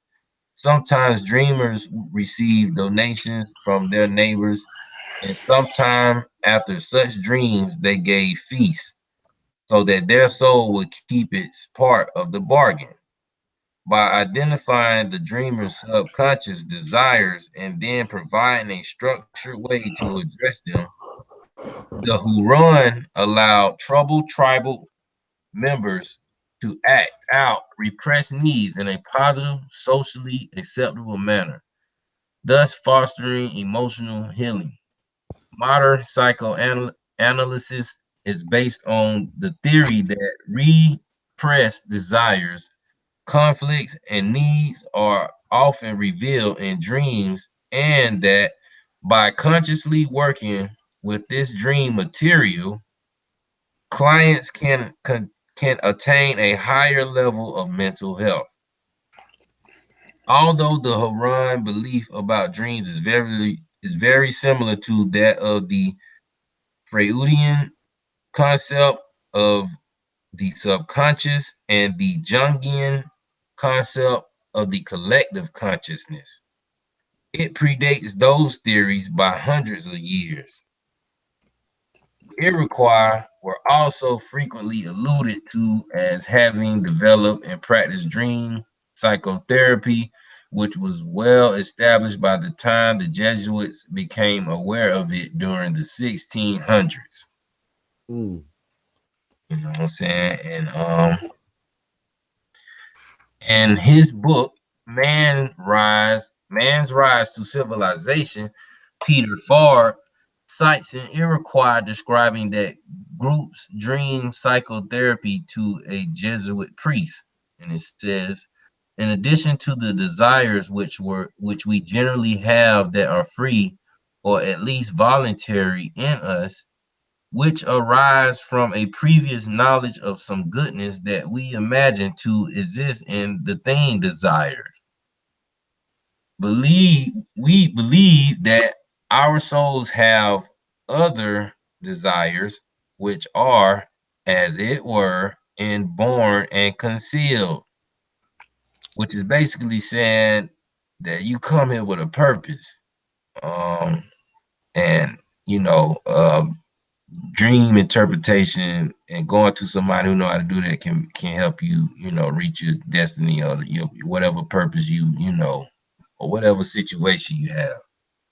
It says these come from the depths of the soul, not through any knowledge, but by means of a certain blind transporting of the soul to certain objects. Far goes on to state the Iroquois recognized the existence of an unconscious, the force of an unconscious desires. How the conscious mind attempts to repress unpleasant thoughts. How these unpleasant thoughts often emerge in dreams, and how the frustration of unconscious desires may cause mental and physical illnesses. Psychomatic illnesses have physical symptoms that are induced by mental process. So, what that's saying is what you think is how you gonna feel and what you gonna get, man. So, we gotta make sure we make this information, very enjoyable to learn. You know, stay positive. I know a lot of things do make you upset, but we at a time now where the information is freeing us and is helping us apply ourselves back to our natural states. So, Right. you know, should nobody Yeah. really Right. be too much upset no more, man, because you see what happened. And then our vibrations are higher and our frequencies are way stronger than anybody else's. So we really gotta watch what we say and how we think, y'all. You know what I mean? Right. Hmm. Hmm. That's interesting. Now, anybody want going on drill bits, metal, or drill bowls? Yeah, I go in on drill bits. Drill bit metals, 5,000 to 3,000 BC. The prehistoric Indians of America made metal drill bits that they used with bow drills and bowing holes. The oldest one that has been found is approximately 5,000 to 7,000 years old. It was produced by the Paleo Indians living in what is present day Great Lake area. Shout out to the people in Detroit and the Great Lake areas, man. These y'all ancestors, they put in hard work. The drill bits was made of copper and it resembled the drill bits of today. The Mayans, whose culture arose in Mesoamerica in about 1500 BC, in the South American Andrea cultural groups, invented the second type of metal drill bit. It too was made of copper, but the similarity ended there. These drill bits resemble short pieces of copper tubing. Their length and diameter vary depending on the job to be accomplished. These bits was very used primarily for stone and dental work. So you know what I'm saying? They use these drills to put the diamond, the jade, all in your mouth. The brother A1 just went over a dental inlay, so that's what they use to do the dental inlay. You see what I'm saying? The end of this type of drill bit was placed against the material and to be drilled. Unlike the solid bit, when the hollow drill bit was turned, it cut a donut shaped circular hole after the hole had been bored to a depth of about a half an inch. The drill was removed. The person broke off of the cellular piece, lifted, standing in the center of the hole. So that's what they would do. They would take a drill a little hole, perfect little size, put the little diamond that's roughly about the same shape as the hole, and smack it in there. Make sure it's in there. Boom, he got diamond teeth. You see what I'm saying? That's how they do it. Indeed, that's what's up though. So yeah, Um, that's it on that. we did duck decoys. All right, we can this shit right here. We can keep on moving on this. Hold up. Man, we don't need to touch on that unless somebody want to touch on it. We could touch on dyes. Somebody want, well, matter of fact, I'll touch on dyes right here. All right. So dyes. So pre-contact, North American, the North American, Mesoamerican, and Circum-Caribbean. It's the South American cultures. American Aborigines developed dyeing techniques, including the use of mordants, substance that prepares fiber to accept dye and fixatives, a technology as equally advanced as those developed by other cultures at that time. The material they use to impart pigment to textile baskets, feathers, and leathers depend on what was available in the area in which they live. Not only did the Aborigines use dyes for the above mentioned items, they also developed edible food coloring. Many of the natural sources of the American Indian pigments were adapted by European. Fucking everything was adapted by them. It ain't just this.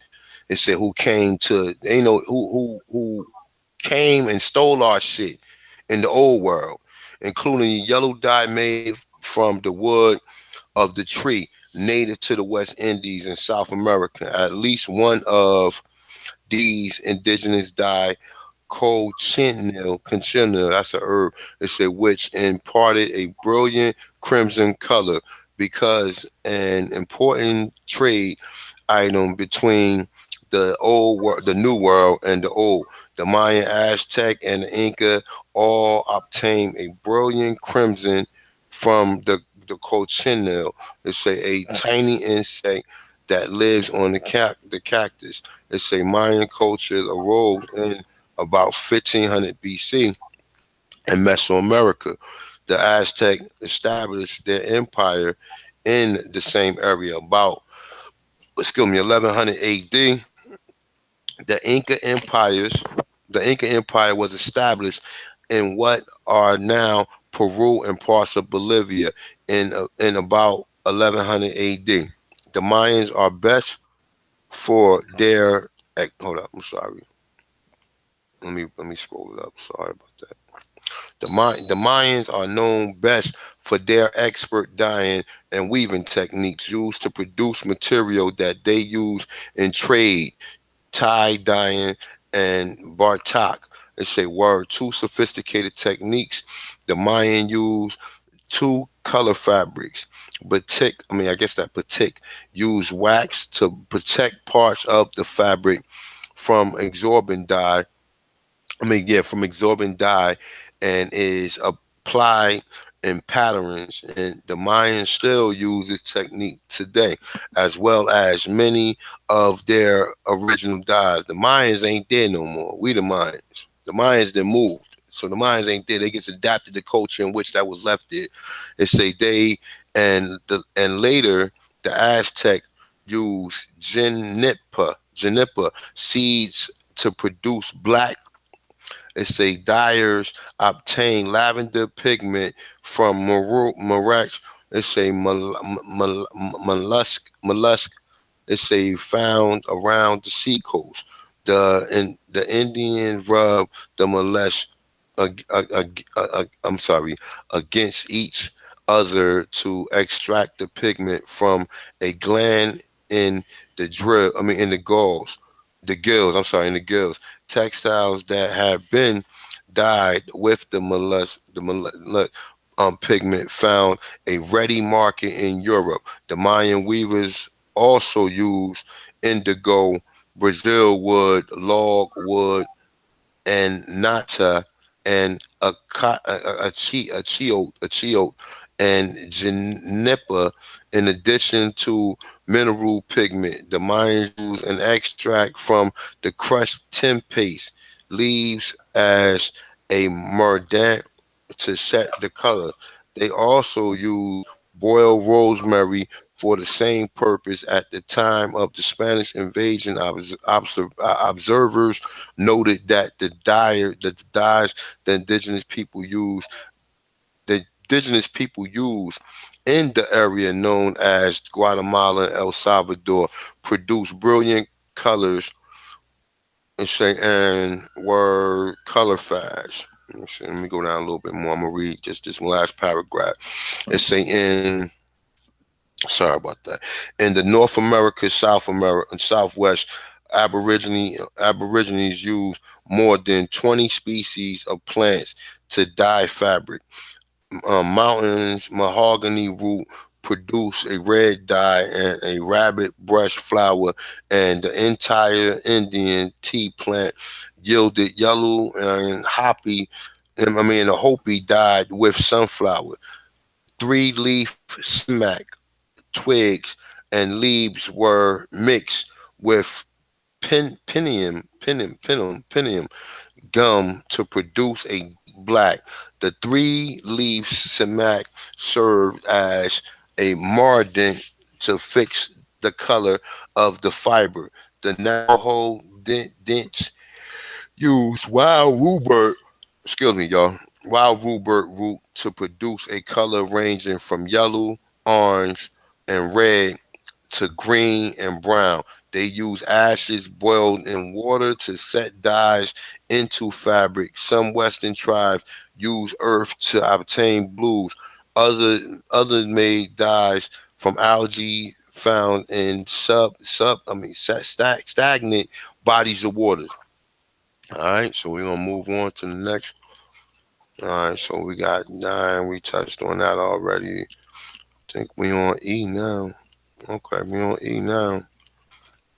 Um, you want air treatments. You know what? I'm gonna touch on a paragraph for this. All right, so air treatments. Pre-contact North American, Northeastern, Mesoamerican culture.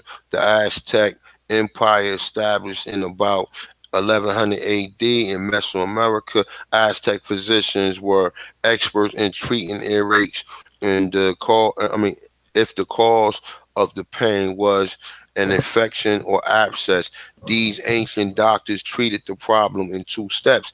The first was to lance the infection gland or area which drained the wound. Physicians then applied a poultice,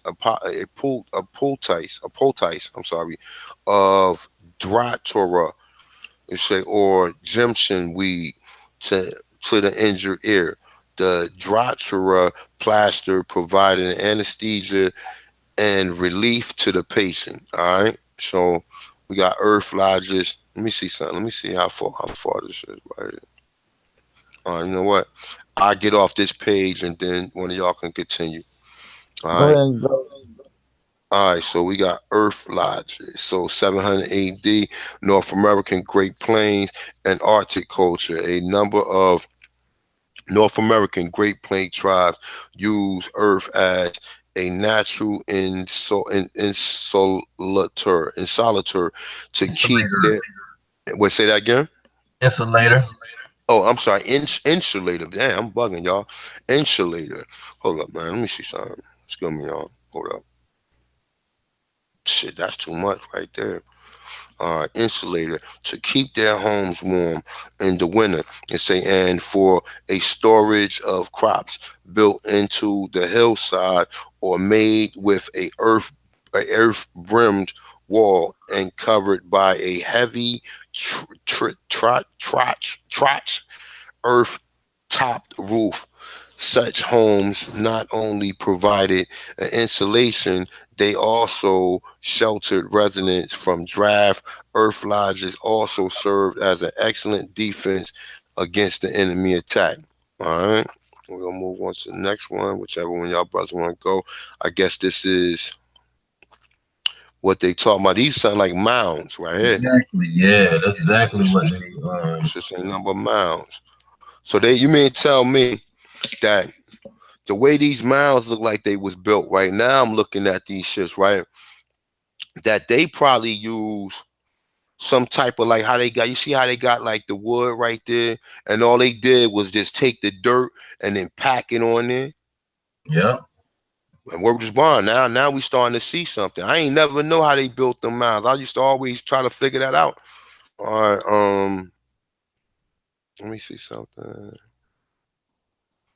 All right, so that pretty much give you an I gotta idea. hit on that ecology. Go ahead, my brother. Go ahead. Go. This right here is, of course, Let one me of my see. favorites. Man, this right here is a banger. Let This me see. you want to definitely take notes on this one, people. Ecology, pre-contact, North American, Mesoamerican, Circum-Caribbean, South American cultures, which is basically the whole Americas. Okay, so let's say ecology is the science of the relationship between living organisms and their environment. It examines how everything in the world or ecosystem is interconnected and studies the impact of how each part of the environment affects the others. The modern science of ecology, which developed in the 1900s,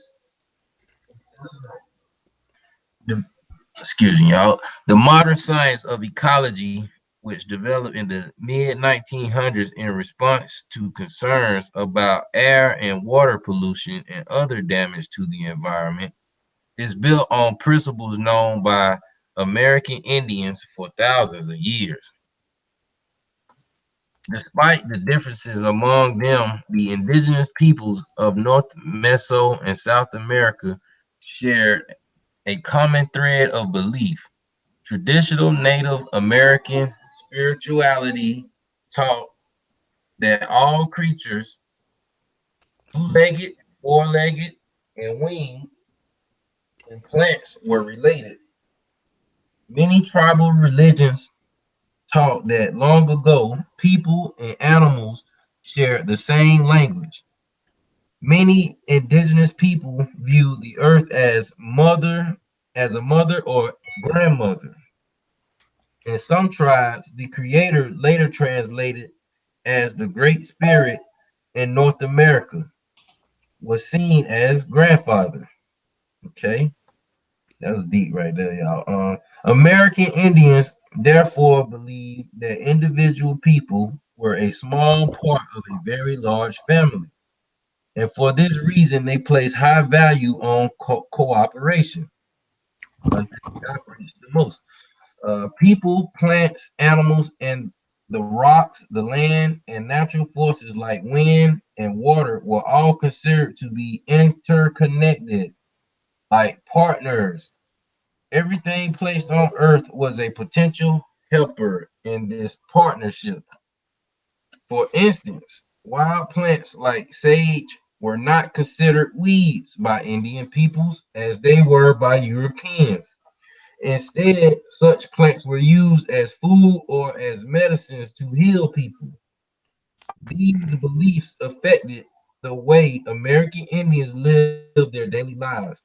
In the upper Midwest of North America, for example, the Chippewa or the Anishinaabe, who harvested wild rice on the lakes of what are now Minnesota and Wisconsin, only took part of the rice, leaving the rest to go to seed. Northern Plains tribes whose survival depend on bison typically use every part of the animal, wasting nothing. Tribes in the Northwest who fish for salmon did not try to snare all of them from the streams where the fish had come to spawn. Although they had the fishing technology to do so, they understood that in order to ensure continuing harvest of fish, they had to conserve this renewable resource. Indigenous agriculturalists throughout the Americas, such as the Maya of Mesoamerica, planted crops on a piece of land for 2 or 3 years and then allowed the land to rest in order to renew itself. It say, uh, okay, we already know what when the Maya culture arose, which is saying the Maya culture arose in 1500 BC, which is now the Yucatan Peninsula. Okay, so North American Indians managed forests by cutting or burning underbush, working in partnership with nature. You say you can also see forest management. All right. So, in addition to the desire to remain in balance with their surroundings, American Indian ecologists were motivated by respect and gratitude. The old people literally came to love the soil, wrote Luther Standing Bear of his Lakota people in Land of the Spotted Eagle. All right. So, that's the Lakota nation there, or tribe, whatever. They sat on the ground with the feeling of being close to a mothering power. Facts. It was good for the skin to touch the earth. Facts again. And the old people like to remove their moccasins and walk with their bare feet on the sacred earth. Hold up, Other, though. Now go ahead. You keep it going. Somebody run my bell up. the soil was soothing, strengthening, cleansing, and healing. Okay. So we all know now, y'all put that body on this land, find you a good spot. Don't lay on no thorns or nothing like that, no anthill, and then, find you a decent spot and lay your tail down. All right. The traditional Indian attitude that the earth is a good place filled with good things to feed, clothe, shelter, and heal the people ran counter to that of the European colonists who spent much of their time fighting to subdue natural forces rather than striving to live in harmony with them. Okay? The underlying European belief system taught that the material world, what can be touched, heard, seen, tasted, and smelled, which is the five senses that they teach us to embrace, was evil. Okay? They taught that all that was evil. Worldliness was considered sin to the Europeans. Okay?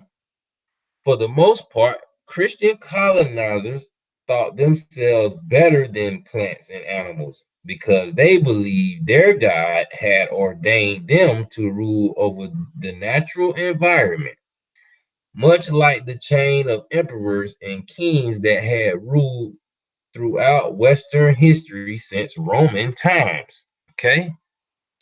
They justified this by, here we go, head buster right here, by quoting the Bible. Genesis 1, verse 24. And we all heard this before because we all said ourselves.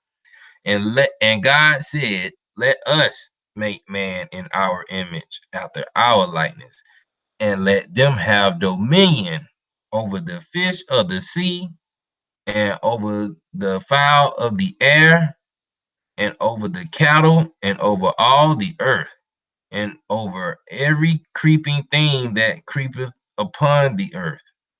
So we see, of course, they took that literal, you know what I'm saying? But then, they have things where they want to take an allegory. So, instead of bonding with nature, you really want to just dominate and just say, yeah, you can eat and destroy whenever, whatever you feel like it, which is evil. Okay, so let's keep going. Um, American Indian belief systems were very focused on the places where important spiritual events took place. Most, if not all, American Indian tribes regarded certain natural places as especially sacred. Some of these were believed to be the site where the first people of the tribe were created. Others marked the location of other sacred events in the history of the tribe. Still, other ground was considered sacred because it had been used for religious ceremonies for centuries. These beliefs continue today. Indigenous peoples of the Americas considered it their responsibility to care for these places. Since conquest, many acres of private and public land from the Amazon basin to the frozen tundra of the North American subarctic have been damaged as a result of logging, dam building, farming, ranching, road building, mining, development, and waste disposal. Many species of plants and animals are now extinct, either because of slaughter or human-made changes to their natural habitat. Since the beginning of colonization, American Indians warned that the harm done to the environment would have dire consequences.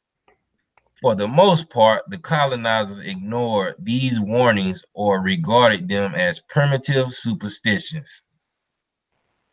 Before the mid 20th century, only a few non Indians spoke out about the need to protect the environment. One was Henry David Thoreau, or Thoreau, a transcendentalist New England author who wrote on Walden Pond and the Maine Woods. Not until 1866 was the word ecology coined by German biologist Ernest Haeckel to describe looking at the environment as a system of interconnected parts. Even so, his new ideas were met with little popular support. So then nobody want to agree with that. Okay. In 1962, with the publication of Rachel Carson's book, Silent Spring, about the dangers of pesticides to humans, a number of people began to become alarmed about the consequences of environmental damage. Carson summarized her main argument in the book. The control of nature is a phrase conceived in arrogance, born of the Neanderthal age of biology and philosophy, when it was supposed that nature exists for the convenience of man. Okay, said that this idea supported American Indian beliefs that had been held for centuries, and it spurred concerned citizens into action. In 1969, the U.S. Congress passed the National Environmental Policy Act and created the Environmental Protection Agency. In the 1970s, James Lovelock created a theory called the Gaia hypothesis. He asserted that Earth is a self-sustaining system that modifies its surroundings to ensure its own survival. That is, it is a living organism. According to Locke, attention needed to be paid to the Earth's ecological subsystems, such as oceans, forests, and the atmosphere, since they were all dependent on one another. Although this notion that the earth was a living thing seemed new to many non-Indians, it was the same philosophy that American Indians believed and lived by long before coming of the colonists. All right, y'all. I'm gonna finish up. The earth is our mother. Bedagai or Badagi, a Penobscot Indian, told Arthur Natalie Curtis in 1907. He told her the earth is our mother. She nourishes us, that which we put into the ground, she returns to us. And healing plants she gives us likewise. Facts. The modern science of ecology owes a debt to the holistic thinking and practices of American Indians. Hmm. In November 1995, President Bill Clinton gave credit where it was due in a proclamation declaring November as American Indian Heritage Month. The gift of wisdom is one that our society has struggled with, he said, living in harmony with nature instead of seeking domination. American Indians have shown us how to be responsible for our environment, to treasure the beauty and resources of the land and water for which we are all stewards, and to preserve them for the generations who will come after us. So that's what Bill Clinton said in the last paragraph. Despite the extensive body of indigenous, traditional, ecological knowledge that still exists today, such as the uses and significance of plants and the migration patterns of animals and birds, much of it is often ignored by governments, policymakers, and business interests. In recent years, American Indians have formed organizations to ensure their voices are heard in environmental issues that affect not only tribal lands but also the planet as a whole, such as air and water pollution and toxic waste disposal. There you have it, people. That's what's up, man. That's what's up. That's beautiful right there. I'm gonna touch on elections and electricity, and we're gonna stop it there. I don't want to make it too long because I want people to be able to get it good. You know what I'm saying? And we can tomorrow for Sunday night bill. We'll start back at the election. And I'm only tomorrow we do like an hour and a half, and then we'll build on some other stuff. I want to build on the American Indian slave trade or the Aborigine slave trade, and I want to touch on the NAD chats. Um, Definitely. So I'm gonna read a little bit of the elections, and then I'm gonna go into electrician, and then we're gonna end it there. And tomorrow we will be back. All right. So definitely shout out to the brothers, man. Y'all did a wonderful job, man. Definitely appreciate work y'all putting in, man. I don't know Uh, where Chief Holiday at, man. I ain't hear from Chief today and shit. Normally I hear from him, no, he, but he was around. He was around a little bit today, just a little yeah, bit. man. Let me see. All right, let me go down to. All right, I don't know how the fuck I got all the way back up here. All right, so Well, where we right at? here. Elections, then we go down to electricity. All right, so election. So 1100 AD. All right, so say contrary to popular belief, the process of free election, where be people have the opportunity to or right to choose their leader freely, did not begin into the American with the United States Constitution. The Aztec who empire was established in Mesoamerica in about 1100 AD had free election. Um, no, I'm sorry, free elections centuries before those held in the United States. But we already know this. We already know these motherfuckers culture vultures. The Aztecs lords could not inherit these leadership positions. They had to be nominated first. They say then elected by popular vote during the initial phase of the empire. Those nominated were honorable, wise, and capable. After election, district chief or the Kapuli is a word then confirmed by the emperor. Through the reign of these official heads of families were gathered in the city plaza where they made their wishes known about the leader proposal by voice and vote. Say the Tick Lee, I guess that's how you pronounce it. Um, all right, or let's say who governed cities and towns, appointed the officials who served beneath them. As time progressed and populations increased, public assemblies and voice votes became impractical. Leaders were then chosen by a small group of people who high status in the communities who formed the electoral college. Look at this shit. It say, but the times of conquest, only the emperor and his four top officials continued to be elected. Although Aztec emperors were chosen by the people they ruled, in theory they were believed to have been divinely chosen.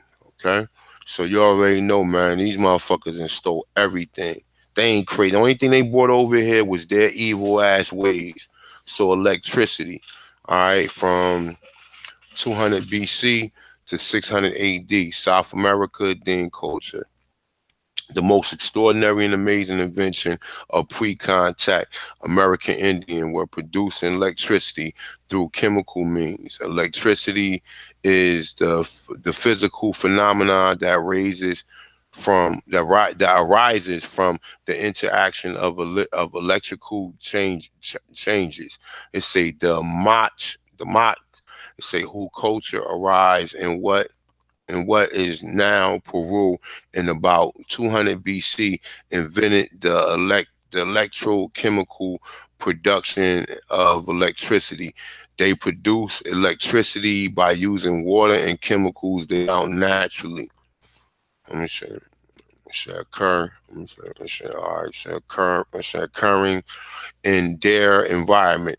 The first step was to produce an acid solution to act as the acid bath. The next step was to produce an electric current. The Mach accomplished this by dipping copper into the acid solution. Copper is unique in that it can act as both an no and a positively charged electro.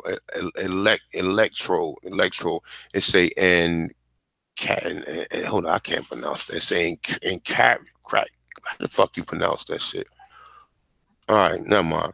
It's a negative charge, electron. It's a, all right, so both are necessary to produce the electrical current when the copper is dipped into the acid solution.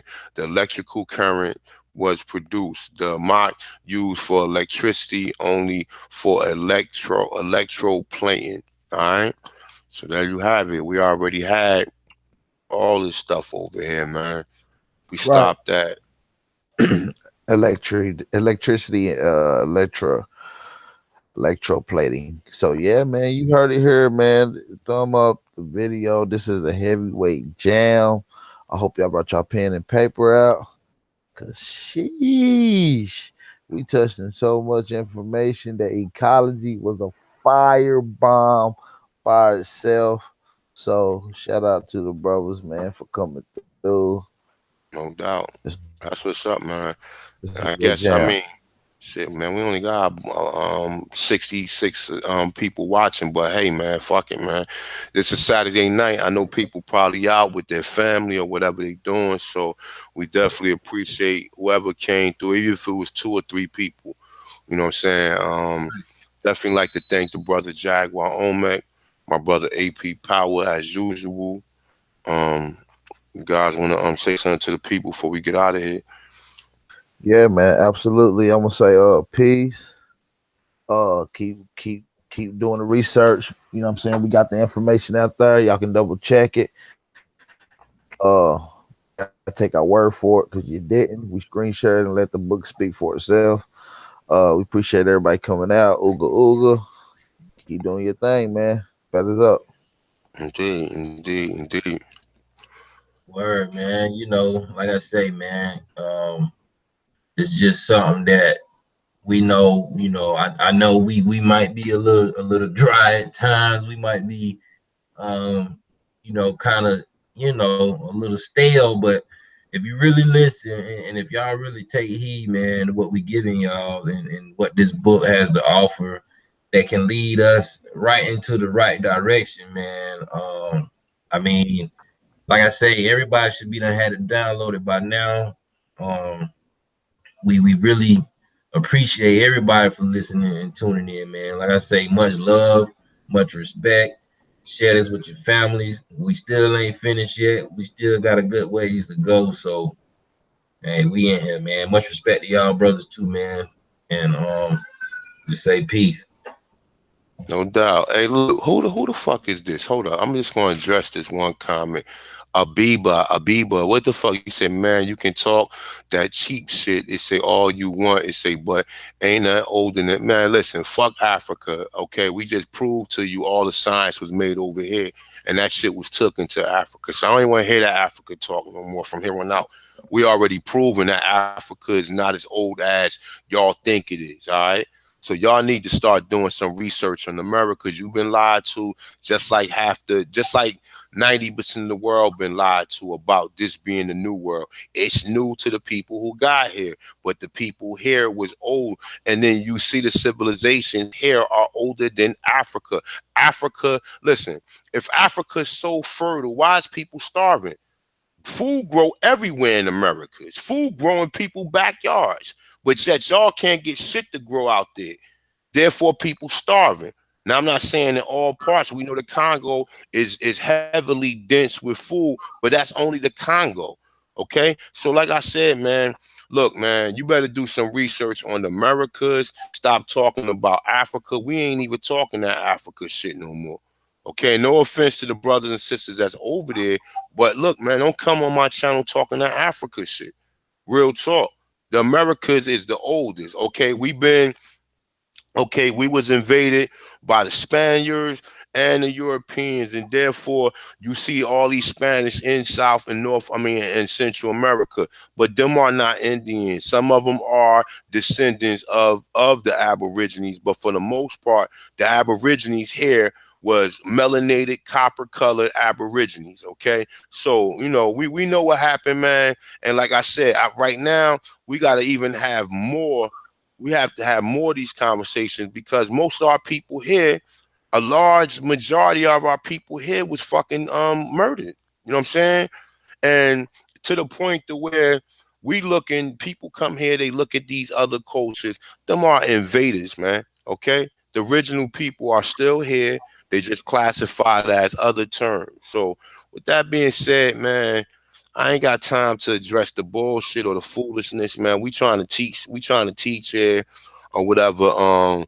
If you stay here from what we stopped at electricity, if you stay all the way to Z, if he stay all the way to Z, you're gonna definitely be edified. You know what I'm saying? Oh, he said we all right, Secret True. He said they're not starving because we feed them. Yeah, they come over here. You right. We do feed them. You absolutely right.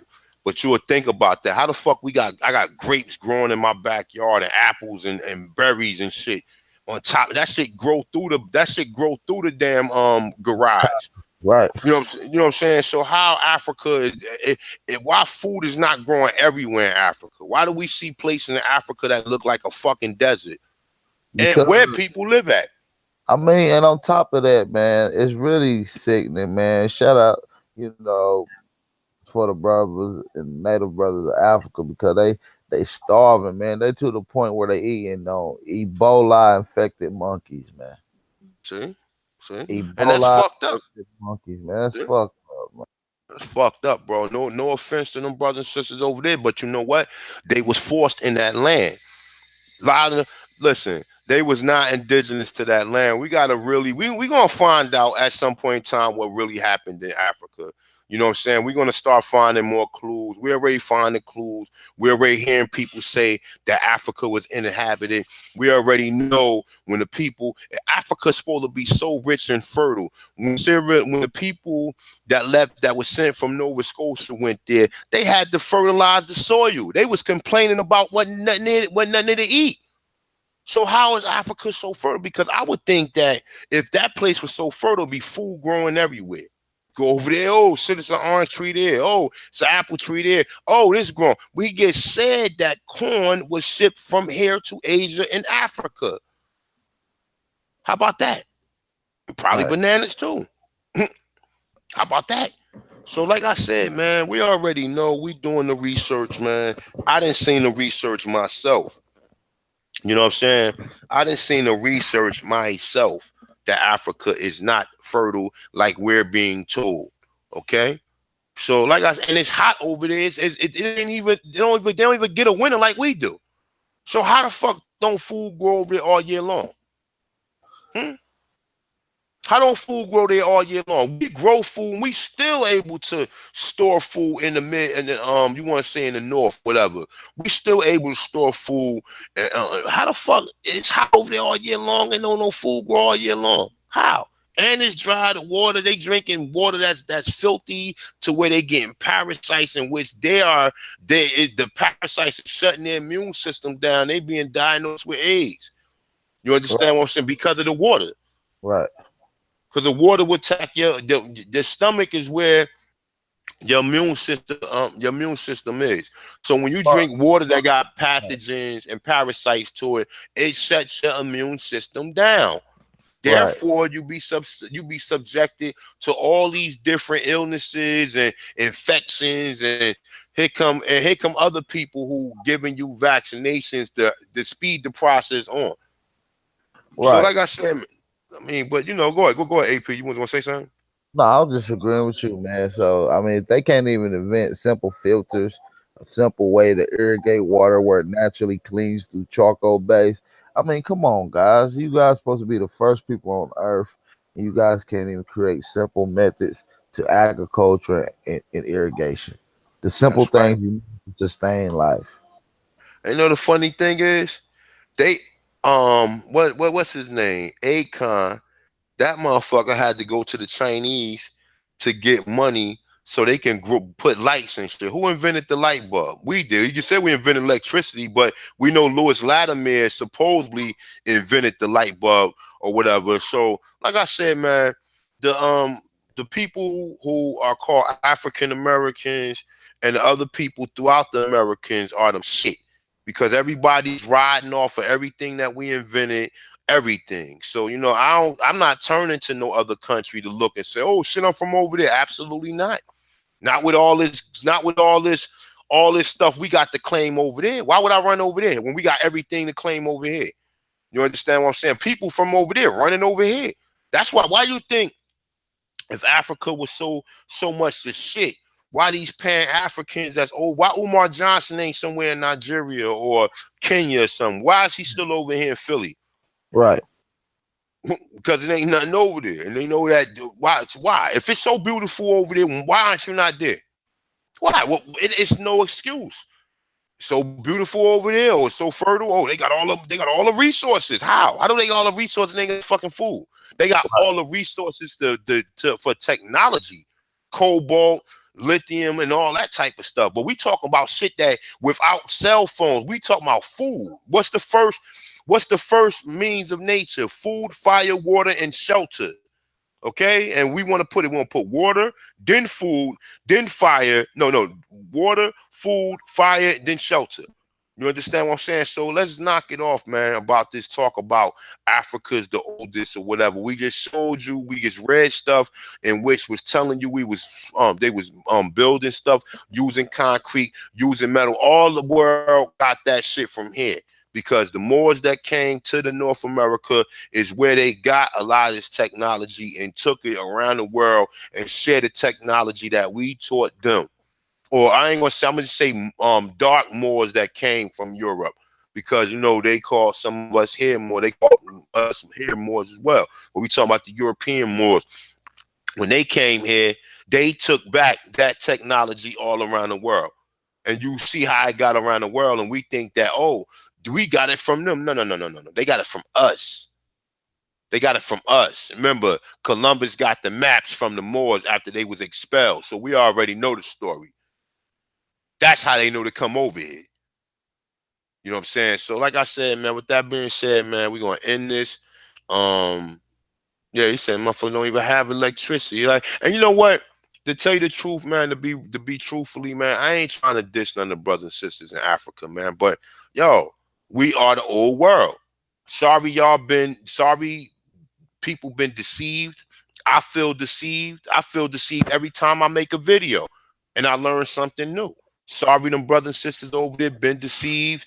You know what I'm saying? We constantly keep learning, keep picking up on different stuff, and we're going to constantly continue to build. All right. So with that being said, I'm the Tonsilist one with my brother AP, my brother Jaguar Omek. We'll be back tomorrow for the Tonton build. We will be going over this some more. and we gonna continue to go on it, man. Long as we can, me and these brothers can meet up quarterly, we can get this shit done or whatever. We gonna meet, we gonna get this shit done because, like I said, this is a lesson right here. Ain't nobody else reading this stuff and breaking this stuff down. So I hope people appreciate it, man. And shout out to the asshole, the one person who gave me a thumb down or whatever. We know the agents always lurking. They always, motherfucker always got to disagree with something, but you already know how that is. You know what I'm saying? We need both polarities, negative and positive. You know what I'm saying? So with that being said, I'm gonna end this. Shout out to everybody in the chat room. And like I said, shout out to the brothers and sisters that definitely send me the donation. I do not want to put your government out there. I appreciate y'all. Definitely, man. Like I said, if anybody want to go, want to cop a t-shirt, go to T-Shirt Spring Stores, Attentionist Americans. I got the link in the description. And if anybody would like to send a donation, please, if you can. If you can't, you know what I'm saying, take care of your family and I'll be happy to. But if you can, definitely, man, support your boy because I'm trying to do this documentary and I got to get some type of equipment. Like I said, I'm going to do a Kickstarter, but I need to start getting like cameras and GoPros and everything, man. So if you would like to help me out, man, definitely send a donation, man, and help your boy out. Or even if you can just cop some shirts or whatever, help me out, man. You know what I'm saying? But definitely, man, we appreciate all the Aborigines that come through, all the people who watching, all the people who enjoy the content, man.